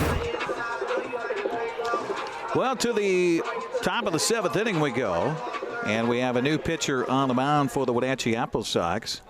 as trying to come out and get the job done tonight after Wenatchee took the lead for the first time tonight with 2 runs in the bottom of the 6th inning. It's Martin Haswell, the 6'1", 190-pound right-hander, freshman out of Cal Poly San Luis Obispo, originally from Auburn, California, now making a relief appearance here for the AppleSox. First pitch is swung on and fouled back by Tyler Miller, and a count 0-1 here. As Martin Haswell, yeah, Dad? Oh, hit him. Uh-oh. Hit the first man to come to the plate here, not how you want to start the inning if you're Martin Haswell, that's for sure. Haswell making just his 5th appearance for the AppleSox this summer with a record of 1-1 on the summer. Now has the tying run aboard here in the top of the 7th. This pitch swung on a hit back past the mound. Tough play for the shortstop, and Grob will field and throw, and not in time. Close play at the bag at first, but that slow roller just past the mound on the third base side is an infield single for Peyton Smith. So runners at first and second now. And nobody out. Back to the top of the order for shortstop Mason Fritsch. Fritsch is 2 for 4 tonight with a triple, a couple of RBIs, and a single to go along with a lineout and a strikeout. Sticky situation quickly here for Martin Haswell. Pitch to the plate is high and outside for a ball. 1-0 the count to Mason Fritsch. 7-6. Wenatchee took their first lead of the game at the bottom of the 6th, but in danger of giving it right back here. This pitch is in there for a strike, and the count even at 1 ball and 1 strike. After the ball game, we'll head down to the field and talk with the coach, Ian Sanderson, and we'll talk to a key player in tonight's game as well, so hold on for that. Here comes the 1-1 pitch on the way. He is outside for a ball. 2-1 the count. Martin Haswell, quick worker on the mound. By the way, Jeffrey Heinrich went 2 innings, allowed 1 run on 2 hits, 2 strikeouts, and 3 walks. The 2-1 delivery to the plate is high and away for ball 3.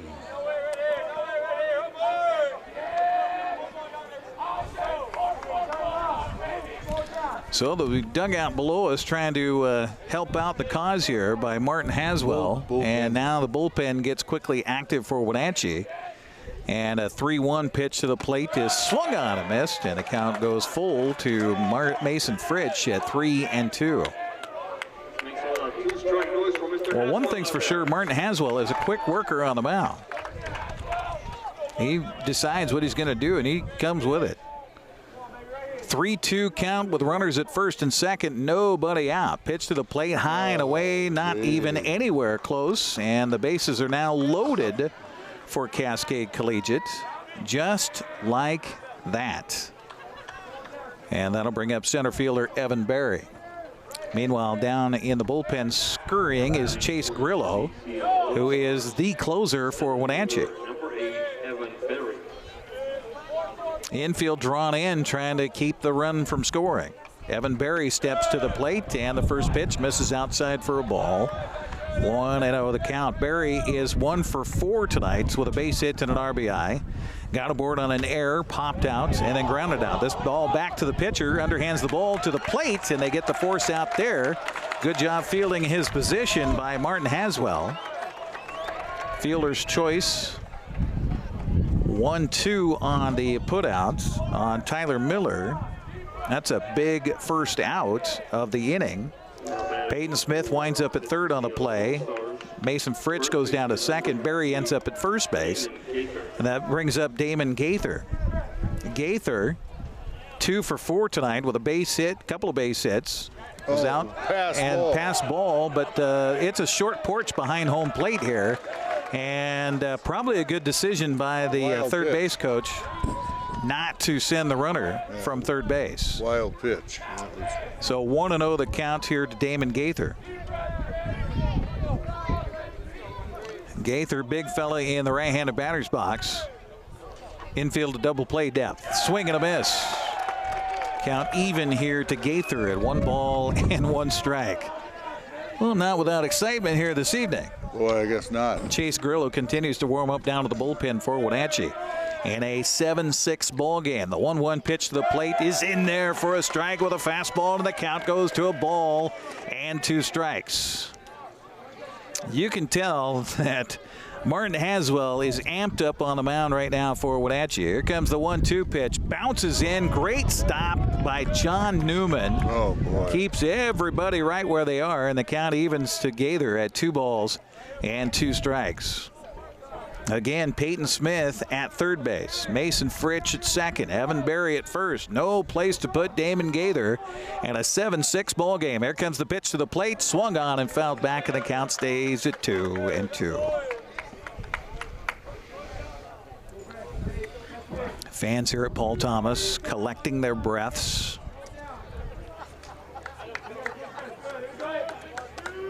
Everybody settles in again. Corners of the infield drawn in. Here comes the 2-2 pitch. It's swung on and missed. Strike out number 2. Whoa. And Bo Blowers will be between Cascade Collegiate, the Wenatchee AppleSox, and a come-from-behind win in non-league action here tonight at Paul Thomas Senior Stadium. Blowers, 1 for 3. He had a big RBI double back in the first. Struck out a couple of times since and walked. First pitch to him here, swung on and hit down the air in the ground on a hop to the third baseman, and the AppleSox win it. How about the adventure by Martin Haswell? The drama tonight. Hey, here he is. And the AppleSox Coyote, the difference in the game, because we got the good luck Paul right here, and it all turned right after that. It all went well. 5 unassisted on that final putout, and the AppleSox get the victory here tonight. We're going to head down to the field, talk to Ian Sanderson, and we're going to talk to the hitting star of the night, Adam Grob, who had a big RBI double that meant the difference here tonight, and he started it with a home run back in the first. That's going to come your way next here on the postgame show, coming up here on the NCWLIFE Channel.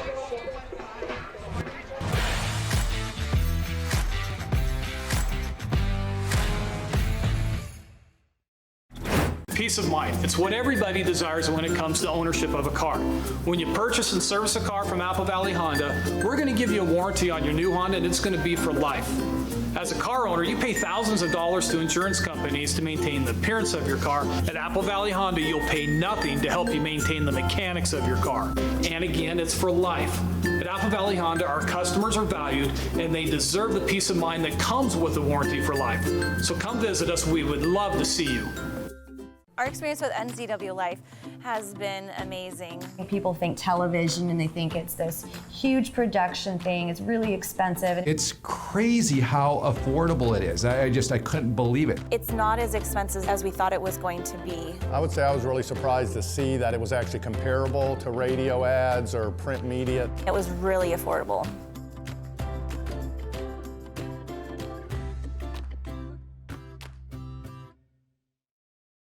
Transform your windows with a variety of colors and styles like the Allure Transitional Window Covering by Lafayette Interior Fashions. Hi, this is Darren with Mini Blinds and More. We can install the latest and greatest in technology to open and close your blinds with only a touch of a button. From the largest windows in your home to room darkening shades for the bedroom. From stylish shades for your entertainment room to custom blinds for those hard-to-fit places. We have a solution for all of your window covering needs. We offer a variety of window coverings from Lafayette Interior Fashions. Call us today. We are Mini Blinds and More, your local blind store.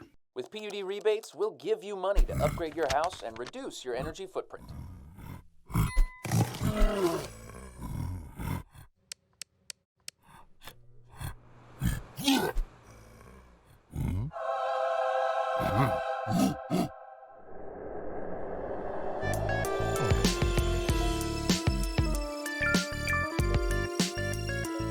The rebates are real. Visit conservationmakessense.org to learn more. Yes, we would all love to have a crystal ball to tell us precisely where the local economy and real estate market is headed in 2021 and in the near future. However, what we do have here at NCWLIFE Channel are local experts we connect with every week to give us the inside scoop on all you need to know about your home and our local real estate market. Join me each week while we find out what's happening in the greater Wenatchee Valley. I'm your host, Crystal Hughes, and you are watching At Home with NCWLIFE.